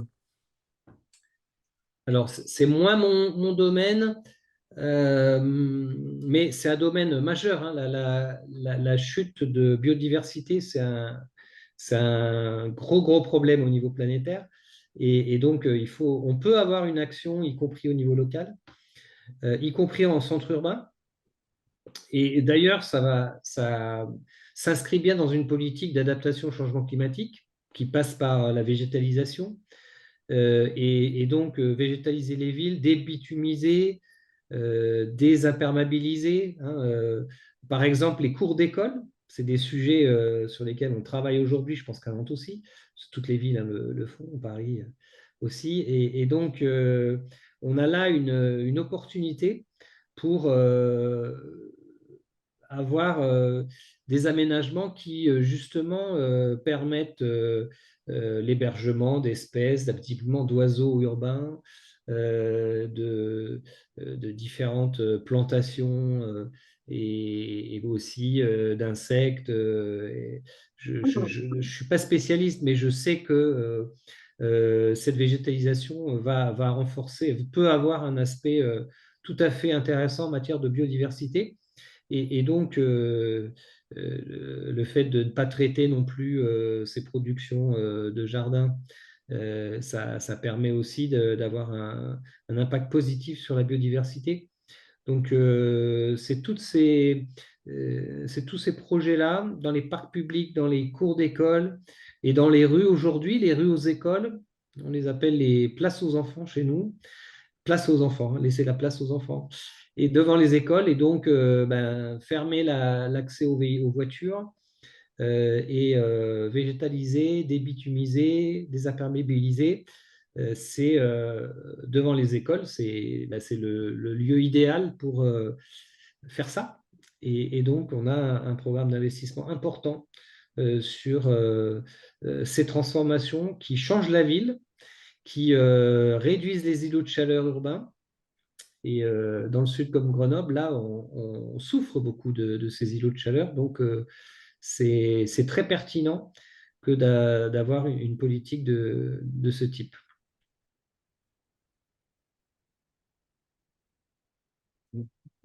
Oui, enfin, ça, j'ai parlé du climat, mais par exemple, sur la question de biodiversité, c'est pas mal considéré par rapport à le modèle agricole, qui a vraiment un impact sur la biodiversité. Donc, c'est pour ça qu'on a tout ce qu'on a sur appui à l'agriculture biologique et permaculture, mais aussi le fait de consommer moins de viande, enfin voilà, de consommer locaux, tout ça. Donc là, ça a un impact assez important. Mais il y a le zéro artificialisation nette, on essaie de faire qu'il soit plus rapide. Il y a La question des trams noirs ouais, les standards. qui sont pas encore. Trame noire, ça consiste à éviter qu'il y ait de l'éclairage public, justement, dans une certaine partie pour permettre enfin, avoir moins d'impact sur les insectes nocturnes, notamment. Trame bleue également pour permettre une continuité de l'eau dans les différents cours d'eau qu'il peut y avoir sur la métropole. Et puis trame verte, chose pour permettre d'avoir une continuité dans des parcs. C'est pas encore totalement au bout là, sur ces points-là, mais il y a des réflexions en tout cas à Nantes. Et sur l'artificialisation des sols, euh, il y a, donc il y a une volonté de réduction de la quantité d'artificialité, mais ça va pas assez vite. Et en plus, nous, ce qu'on reproche là-dessus à la métropole, c'est d'avoir pris un pas de temps qui lui était plus favorable que s'il avait dû prendre ce qu'il fallait. Donc en plus, enfin voilà, pour réduire moins rapidement le rythme d'artificialisation des sols. Après, le problème que la métropole, c'est en termes de logement, c'était une vraie tension de logement à Nantes particulièrement. Donc, du coup, ça, c'est quelque chose euh, qui arrive, enfin, voilà, qui n'arrive pas à résoudre aussi. Mais en fait, c'est aussi la manière de concevoir, enfin, c'est pour ça que nous, nos mesures, c'est aussi concevoir différemment, moins la concentration, avoir des trains plus efficaces pour connecter d'autres villes intermédiaires entre elles et pas tout concentrer sur le centre de Nantes avec une grande périphérie. avoir sur les centres commerciaux, plutôt que d'avoir des grands centres commerciaux où tout le monde converge avec leur voiture, machin, d'avoir les toutes petites choses accessibles sur les moyens de transport à toute petite échelle pour pouvoir avoir moins cet effet concentration correspond un peu à un ancien modèle d'économie d'échelle qu'on va concentrer à un même endroit. Donc là-dessus, c'est là-dessus qu'on a certaines réflexions, comme je parlais de Paris 10, effectivement, c'est un projet qui va à notre sens, notamment sur ces questions après pour la gestion de la biodiversité et tout ça. On va encore construire des parkings. Après, à côté, on va bétonner parking des terres agricoles à Bouillon pour construire des logements qui est un projet, le projet en lui-même paraît avoir pas mal de problèmes au niveau écologique de la construction et de la conception du quartier. N'empêche que du coup, on construit sur des terres agricoles, alors qu'à côté, il y a un gros projet immobilier. Après, c'est pas les mêmes types enfin, je ne sais pas à qui appartient les terres aux différents endroits et des choses compliquées, mais voilà, c'est vrai qu'il y a quand même ce paradoxe-là, même s'il y a une volonté de dire on va planter tant d'arbres, voilà, on va plus végétaliser dans le centre-ville, mais ça reste compliqué. Il y a autre chose qu'ils font, euh, un point positif, c'est des bituminés. Enfin, comme tu disais, sur le bituminage des cours d'école. Après, par contre, ce que j'ai compris, c'est hyper cher, quoi, finalement, de bituminer comme ça les cours d'école. C'est bien parce que ça réapprend à jouer dans la terre. C'est ça? Non, c'est un peu, moi, ce que je reproche à ça, c'est que, enfin, c'est très bien pour la qualité de vie dans l'école, clairement, c'est une bonne chose. Après, il faut pas donner l'illusion non plus que c'est ça qui va résoudre les problèmes d'infiltration d'eau dans les sols, d'artificialisation de manière générale, de biodiversité, parce qu'en fait, quand on regarde, aujourd'hui, on artificialise 40 hectares par an à Nantes, et en débitumage, ça doit être de l'ordre de, enfin, c'est moins d'un hectare, je crois que c'est juste comme 8000 mètres carrés de prévu sur le mandat. Enfin, euh, donc voilà, c'était 80 hectares sur la décennie 2004-2014 qu'ils ont pris comme référence. Dans le nouveau Plume, ils ont mis un objectif de diviser par deux, donc on passe de 80 hectares à 40 sur la décennie, en gros sur le mandat actuel. Sauf que ce que dit la loi ZAN, qui n'est pas encore retranscrite, parce que ça doit passer d'abord être transcrit au niveau régional, puis être retranscrit dans les plumes. Donc, ça va prendre plusieurs années et ce sera pas bien neuf tout de suite. Mais en fait, la loi ZAN dit qu'on doit prendre la décennie 2010-2020 comme référence. Et déjà, pendant cette décennie-là, le rythme avait déjà bien baissé. Donc, si on prenait cette référence-là, en fait, le rythme réel, enfin, la limite devrait être plutôt de l'ordre de, je sais plus en tête, mais plutôt de 30 hectares et pas 40, 20 ou 30 hectares par an. J'aurais une question à la fois pour Nantes et pour Grenoble. Est-ce que pour arriver à faire ces économies d'énergie, est-ce que c'est uniquement de la volonté politique et ou est-ce que c'est uniquement une somme d'argent? Sous-entendu, à Nantes, est-ce qu'on vous dit oui, mais le livre blanc climat, c'est bien, mais c'est trop cher? Et est-ce qu'à Grenoble, on te dit oui, mais c'est parce que tu es un élu écolo? Donc la question, c'est quelle relation entre la volonté politique et les investissements, court terme ou moyen terme, comment prendre l'un ou les deux pour avancer? Ben, pour moi, ça se rejoint. Les deux sujets, la volonté politique se traduit par des éléments financiers. S'il n'y a pas de volonté politique, il n'y a pas de budget. Et puisque le budget global, il est à peu près connu et constant, ben, il ne bouge pas trop. Et donc, les options politiques se traduisent par des budgets. En fait, les budgets, ce sont des priorités d'action. Et donc, soit les priorités, ce sont justement ces actions d'économie d'énergie, de réduction d'impact environnemental, soit ce sont d'autres priorités. Et donc là, on est vraiment dans le champ du choix politique. Est-ce qu'on va investir dans des nouvelles routes ou des nouveaux parkings de grande surface, ou je caricature volontairement, où les moyens sont mis sur d'autres priorités.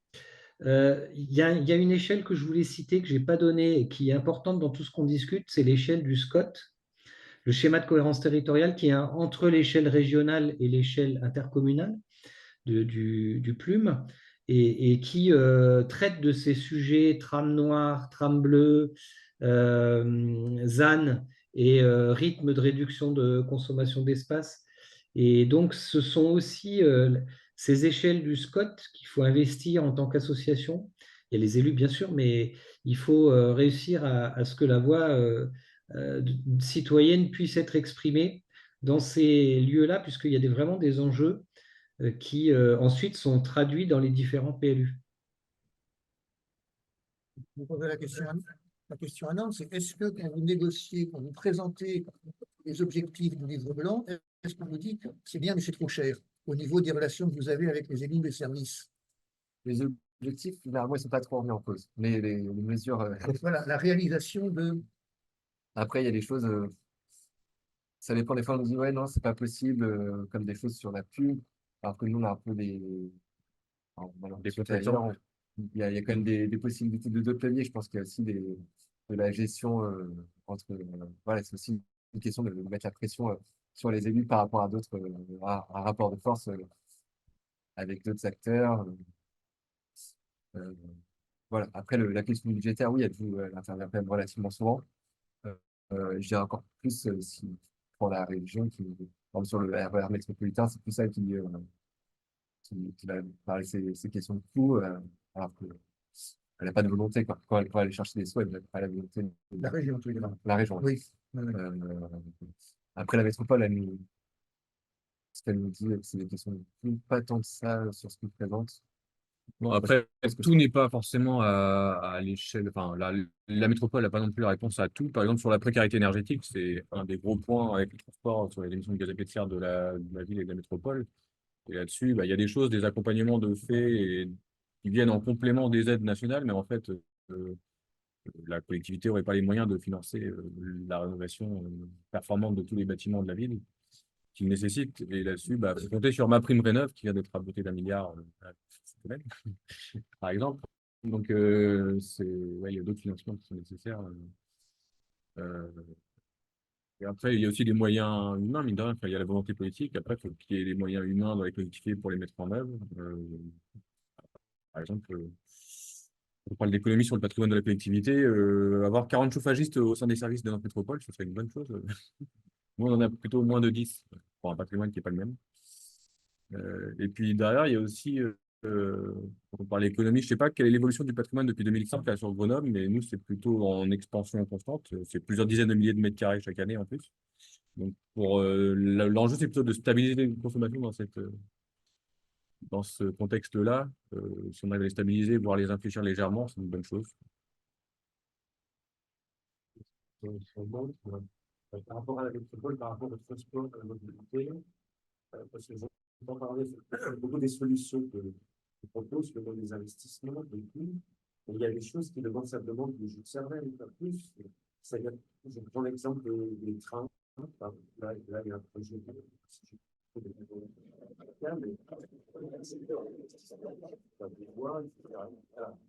alors, même si on a beaucoup moins, même si on prend l'état des choses actuelles, je vais prendre un exemple très parlant. Je viens pour inciter les gens à prendre moins la voiture, des communautés de transport en commun. Donc, je viens de Basse-Boulège, donc en général, je passe par la gare de Vertou, il y a un tram-train qui est très pratique. On rejoint le centre-ville en 10 minutes avec son vélo dans le tram. Ça, c'est très efficace. Je veux aller, par exemple, à Beauve-sur-Loire, qui est encore dans la communauté, dans la métropole. Alors là, je vais arriver à 20 et le train qui part pour Mauve part à 21. Or, pour faire le trajet du quai numéro 8, je pense que j'ai déjà pris le tram-train qui est à 200 mètres, parce que pour des raisons de hauteur de quai, comme c'est un train qui est plus bas, on l'a mis à 200 mètres du centre de la gare. Et vous mettez au minimum, c'est marqué d'ailleurs, c'est 3-4 minutes pour atteindre le centre de la gare, c'est râpé. Aucune question de faire ça. Donc, il y a ça c'est un exemple, mais c'est la même chose si je veux aller à Couéron, par exemple. Si je veux aller à Couéron, impossible avec le train. Ça me prendra 3 heures, parce que c'est pareil, il n'y a plus de train entre 8 heures, je crois, et 8 sauf à aller à Saint-Étienne-de-Montluc pour revenir sur Couéron. Je continue sur la question des coordinations. Si je veux prendre, par exemple, je reviens, je n'ai pas mon vélo, donc je décide d'aller en bus et train à Nantes. J'ai le 60, qui est un bus qui fait le centre de Basse-Moulins qui va jusqu'à Vertou. C'est pareil, c'est-à-dire si je reviens par le train, soit j'ai 1 minute pour choper le bus, sinon j'attends 20 minutes. Et en plus, dans la journée, souvent le 60 est vide. Donc là, je me dis, bon, on est quand même par toute la production artificielle, l'algorithme, etc. Parce que c'est si compliqué. Quels sont les blocages qu'il y a sur une meilleure harmonisation, tout simplement, des correspondances entre les voies? Alors, je sais pas comment ça fonctionne. Est-ce que la métropole comment dire, une sorte de concession avec la SNCF pour l'exploitation des voies? Je ne sais pas, parce que forcément, il y a un impact sur la libération des voies et d'autres trains, pour des intercités, TER, etc. Mais là, il y a un problème, il me semble être un problème purement de réflexion qui ne demanderait pas plus d'investissement.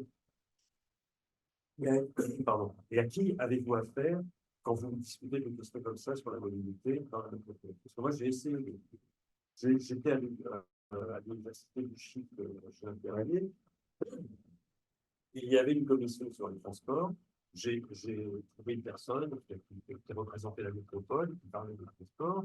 Évidemment, je leur ai parlé, mais bon, je transmettrai. Je ne sais pas à qui il faut s'adresser. Déjà, il y a une question complexe, c'est que le, il y a différentes instances organisatives des transports. Là, la question du RER métropolitain, après, ça s'appelle plus RER métropolitain, c'est le service express métropolitain. Et en fait, c'est des TER, les tram-trains.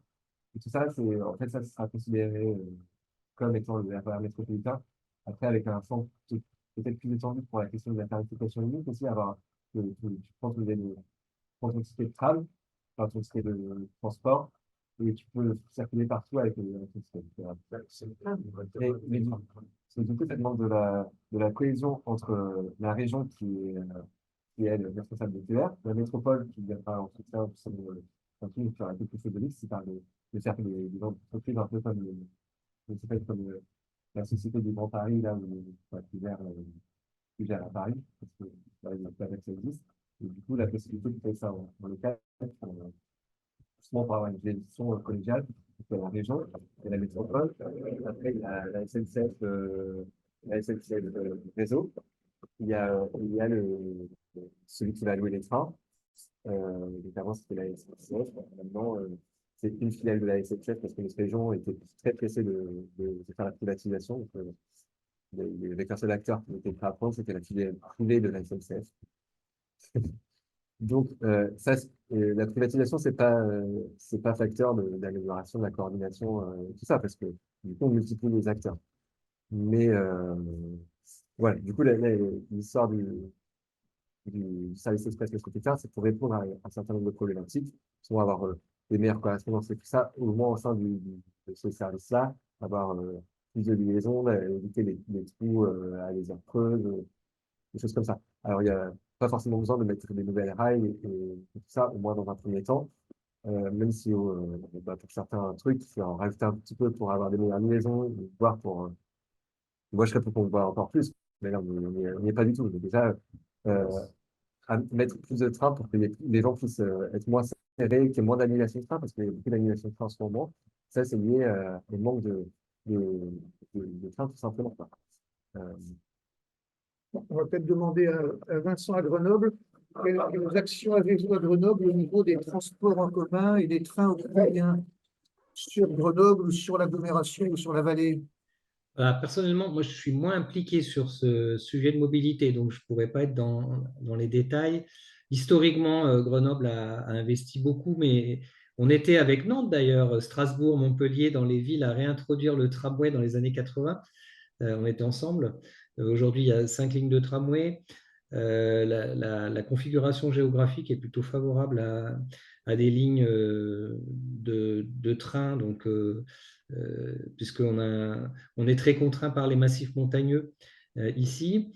Je sais qu'aujourd'hui, on a évidemment une réflexion sur un service RER métropolitain Et à mes yeux, c'est trop lent d'un point de vue climatique. On devrait être beaucoup plus avancé. Il y a des investissements importants à faire sur les lignes. Donc, ça constitue un frein. La région est trop peu présente donc on a une lacune régionale très forte. Du coup, c'est difficile pour la métropole d'avancer sur ce dossier. Mais il y a quand même des travaux qui essayent d'avancer. Ça prend du temps. C'est dommage parce qu'on a là une clé essentielle pour un basculement de part modale vers ces mobilités qui sont beaucoup plus performantes en termes énergétiques, en termes carbone. Et donc, c'est clair qu'on voit ce qui se passe en Suisse. Nous, on n'est pas loin de Genève. Quand on voit le type de mobilité en Suisse, c'est vrai que ça donne envie. Donc, il faut mettre la pression pour que les choses soient débloquées. Mais c'est des centaines de millions d'euros, hein. C'est des dossiers qui sont lourds en termes financiers. Si je peux me permettre, sur cette question financière-là. Euh, de un, c'est qu'il y a eu des d'investissement depuis pas mal d'années sur les infrastructures. Donc aujourd'hui, par exemple, dans les sous qui ont été annoncés par le gouvernement à la région, c'est pour maintenir des lignes qui sont en très mauvais état. Et parce qu'en fait, les investissements n'ont pas été faits avant. Donc, ça, il y a aussi cette question-là de pourquoi est-ce que les investissements sont aussi lourds aujourd'hui, c'est que on a vraiment beaucoup, beaucoup de retard. Et ensuite, nous, on essaie aussi de mettre en valeur. euh, En fait, c'est pas coûteux parce que en fait, c'est coût privé, coût public. C'est juste que c'est aussi un moyen euh, enfin, ce coût-là, on peut le récupérer sur d'autres infrastructures, sur d'autres coûts donc, qui sont plus dilués. Les infrastructures aussi, coûtent très cher. De refaire des ponts, machin, tout ça. Il y a quand même un certain de coûts qui y sont liés. Et en plus, tout le coût privé de la voiture, de l'essence et de l'assurance et tout ça, des accidents, machin, est très peu pris en compte alors que beaucoup plus intégré dans le coût du train. Et du coup, ça, c'est aussi quelque chose que... De quoi? Ouais, voilà, on pourrait parler du coup de la pollution aussi. Donc, on essaye aussi de mettre en valeur, en fait, d'éviter la création de certaines infrastructures pour récupérer ces sommes qui étaient prêtes à être investies là-dessus euh, sur, euh, sur d'autres choses. Il y a quelques semaines, je sais plus exactement où c'est, mais il y a un projet de doublement de la route qui avait été proposé et dans le département, je sais plus c'est où exactement. Et en gros, les deux villes qui étaient traversées et concernées, les deux villes étaient bah non, on n'est pas d'accord. Du coup, bah abandon et c'était un doublement de l'infrastructure qui était prévu dans le budget départemental du coup, qui est, on va dire, récupérable quoi, pour peut-être des transports plus verts. Quoi. Désolé, je me rappelle plus des économies concernées. Et sur la question de la sobriété foncière, du coup, du patrimoine de la collectivité de Grenoble, il y a... Alors, on n'a pas la situation de fort développement dont vous avez parlé, mais on a quand même un développement des surfaces. Donc, je n'ai pas le chiffre en tête, mais on le suit. L'objectif est de limiter au maximum par justement des actions de partage de locaux. En tout cas, ce qui est certain, c'est que dans les nouveaux projets, on a cette réflexion au moment de la programmation, c'est-à-dire le moment qui définit les objectifs d'un nouveau projet. Typiquement, si je prends l'exemple d'une école, on a reconstruit des écoles neuves. On y a intégré des salles. Enfin, pour chaque école, on a intégré une salle euh, typiquement festive qui permet d'accueillir, je ne sais pas, une centaine de personnes et qui sert pour l'école lors du temps scolaire, mais qui est aussi prévu pour que un système de clés permette une ouverture extérieure sur le quartier. Et donc le week-end, le soir, ces locaux sont utilisés pour d'autres usages, notamment en direction du quartier des habitants. Donc ça, je pense que c'est une bonne illustration d'une sobriété de locaux qui permet voilà, à la fois une optimisation financière d'investissement parce qu'on n'investit pas dans deux bâtiments différents, et puis de renforcer l'usage des mètres carrés. On pourrait quand même se poser la question de l'usage des mètres carrés scolaires pendant les vacances. Alors, il existe bien des centres de vacances, mais c'est quand même limité. Donc, tout ça pour vous dire qu'on a des capacités d'utilisation renforcée des mètres carrés existants. Et donc, c'est vers ça qu'il faut qu'on avance plutôt que de multiplier les mètres carrés neufs. Donc, clairement, on a ce travail à faire plutôt que additionner toujours de nouveaux bâtiments.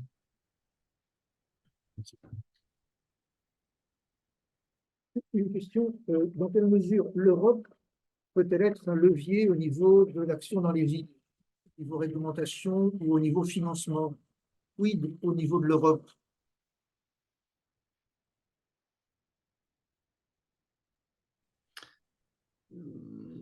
Ce que je répondrai en premier, là, c'est les projets qui sont financés par l'Europe, qui intéressent les collectivités, donc qui sont amenés à se réunir pour répondre à ces projets et être ou pas retenus. C'est d'ailleurs plus large que les villes, hein. Ça peut concerner des universitaires, ça peut concerner des bureaux d'études, des entreprises publiques ou d'autres structures. Et donc, on a eu l'occasion de mener ce type de projet qui ont permis des actions de transition énergétique sur le territoire de différentes natures. Donc, je me rappelle d'un projet dans l'ancien mandat Citizen, ça s'appelait, qui était financé donc, à 50% en moyenne, hein, par l'Europe. Donc, d'apporter des fonds d'investissement pour rénover thermiquement des barres de logements sociaux, pour subventionner des nouveaux systèmes d'accumulation de chaleur dans un réseau de chaleur qui permettait de minimiser le besoin de pointe, hein, parce que ça faisait une régulation des besoins de chaleur. Ça nous a permis de développer des pompes à chaleur sur la nappe avec des coefficients d'utilisation très élevés, donc des pompes OO avec pour ceux qui connaissent les COP, les coefficients de 7 ou 8 mesurés, donc des très forts rendements de pompes à chaleur dans des conditions donc, les plus optimales possibles, donc sur des centaines de logements. Donc voilà, donc des projets un petit peu innovants qui ont été donc financés. On a travaillé avec Bruxelles et on a eu des échanges d'ailleurs. On a eu des déplacements, on a accueilli des élus aussi d'autres villes.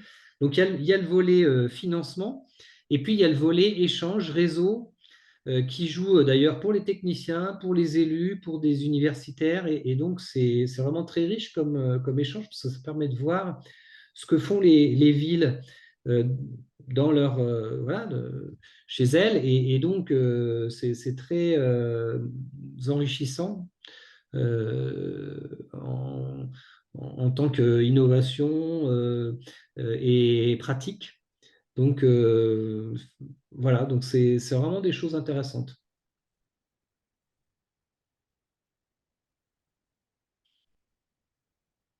Y a-t-il d'autres questions? Des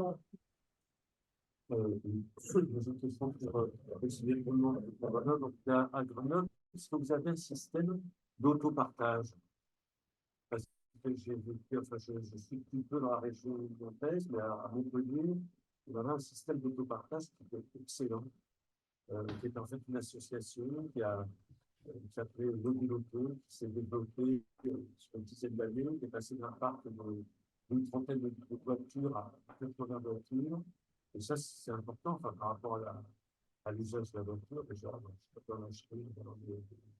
Donc, c'était un système avec des voitures qui étaient réparties au départ uniquement dans des parkings, petit à petit sur des places banalisées dans la ville. C'était un système de location par Internet extrêmement pratique. peu coûteux, très peu coûteux. En comparant avec le budget d'une voiture personnelle, c'est à peu près le tiers. Donc, quand on est arrivé ici à Nantes, on a cherché un équivalent de l'État, le système de marketing. Donc, en fait, une franchise de refaire, pas du tout dans le même esprit, mais beaucoup plus cher que le système qu'on avait. Donc, savoir si à Grenoble, vous avez un système comme ça, c'est pas une chiffre. Est-ce que ça pourrait être financé, hein, parce que je sais qu'à Montpellier, je n'ai pas beaucoup aidé par l'aide.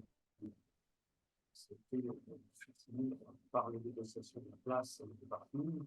Le reste, ça n'est pas d'aide financière. C'est vraiment quelque chose qui est formidable. Si on arrive à avoir un portfolio de voiture, c'est considérable, puisqu'on a un usage extrêmement limité, en fait. On parle en termes de temps d'utilité sur le voiture. Donc, je confirme hein, qu'à Grenoble, on a bien des véhicules Cities. Donc, Cities, c'est un réseau qui, je pense, est national aujourd'hui et qui permet justement hein, ce que vous venez d'évoquer. Donc, des véhicules partagés. Donc, moi, l'intérêt, hein, c'est d'aller vers le véhicule service plutôt que le véhicule possédé. Et donc, ça, c'est vraiment une idée très intéressante avec différentes modalités. Soit c'est le véhicule qui est utilisé dans le quartier, soit avec une position fixe. Mais tout ça est, comme vous l'avez dit, pilotable par smartphone, ou des véhicules que l'on peut laisser où on veut. Donc, c'est d'autres types de. Mais c'est le même système, le même logiciel, mais c'est d'autres modalités. Et donc, je n'ai pas les derniers chiffres, mais je crois qu'on n'est pas loin de 200 véhicules de ce type-là dans la métropole de Grenoble. Donc, le service, il est très, très efficace. Donc, au centre-ville, vous avez en moins de 5 minutes une dizaine de véhicules disponibles en temps normal. Donc, c'est un service. Je sais que dans les opérations d'urbanisme, on considère que un véhicule de ce type remplace 8 places de stationnement. Donc, en plus de tout ce qu'on vient d'évoquer comme intérêt, c'est aussi une façon de limiter la place des véhicules sur l'espace public. Donc, il y a énormément d'intérêt à pousser ce type de service. C'est un petit peu plus sur plus à la trajectoire qu'on pousse aussi auprès de notre école. Alors, il faut développer l'offre à réflexion notamment il y a quelques marques. Je pense que c'est aussi sur la Seconde, d'après ce que je suis, une seconde association que j'ai montée et qui a été un peu bloquée par le gouvernement. Cities est présent aussi. Pardon? Cities est présent aussi aujourd'hui. Il y a quelques voitures Cities. Ouais, mais c'est l'entreprise du coup. Et une mesure qui pourrait être mise en place à Grenoble, qu'on a dans le livre blanc, c'est par exemple les voitures municipales qui pourraient être aussi mises en autopartage du week-end ou des moments où ils ne sont pas utilisés. Parce qu'il y a des moments pareils où il n'y a pas de fonction comme les gymnases, pareil, en service. Mais effectivement, je pense qu'à Nantes, il y a un gros vent de paye uniquement au centre-ville. Ouais, c'est possible. Périmètre pour être disponible. Et, même, moi, j'ai fait en privé, tout ça, avec des copains, la voiture en autopartage.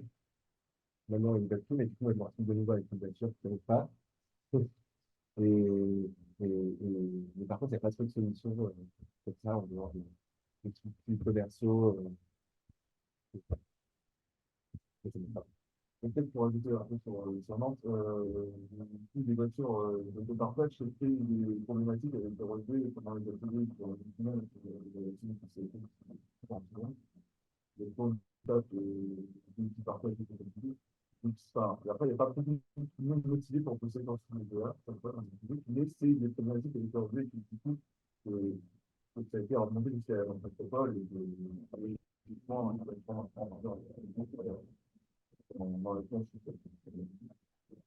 quel point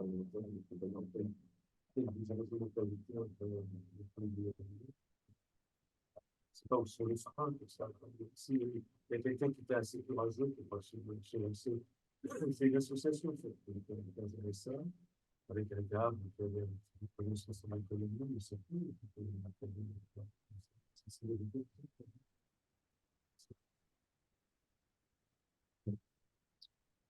Merci. Merci à Vincent à Grenoble. Bonnes activités à toi avec ton équipe municipale. Merci les jeunes, l'équipe du Livre Blanc du Climat. Bonnes activités à Nantes aussi. Merci aux autres personnes qui sont venues aussi. Donc, l'enregistrement sera disponible sur le site de Virage Énergie Climat. Vincent, tu nous avais envoyé ta projection. On peut la envoyer aussi, ou on la mettra sur le site Internet. Tout à fait. Les deux manières de rentrer dans ces questions de transition et d'économie d'énergie. Merci aux personnes qui étaient aussi en Zoom avec nous et puis à une prochaine rencontre, un prochain échange d'ici un mois. Merci et bonne soirée à tout le monde.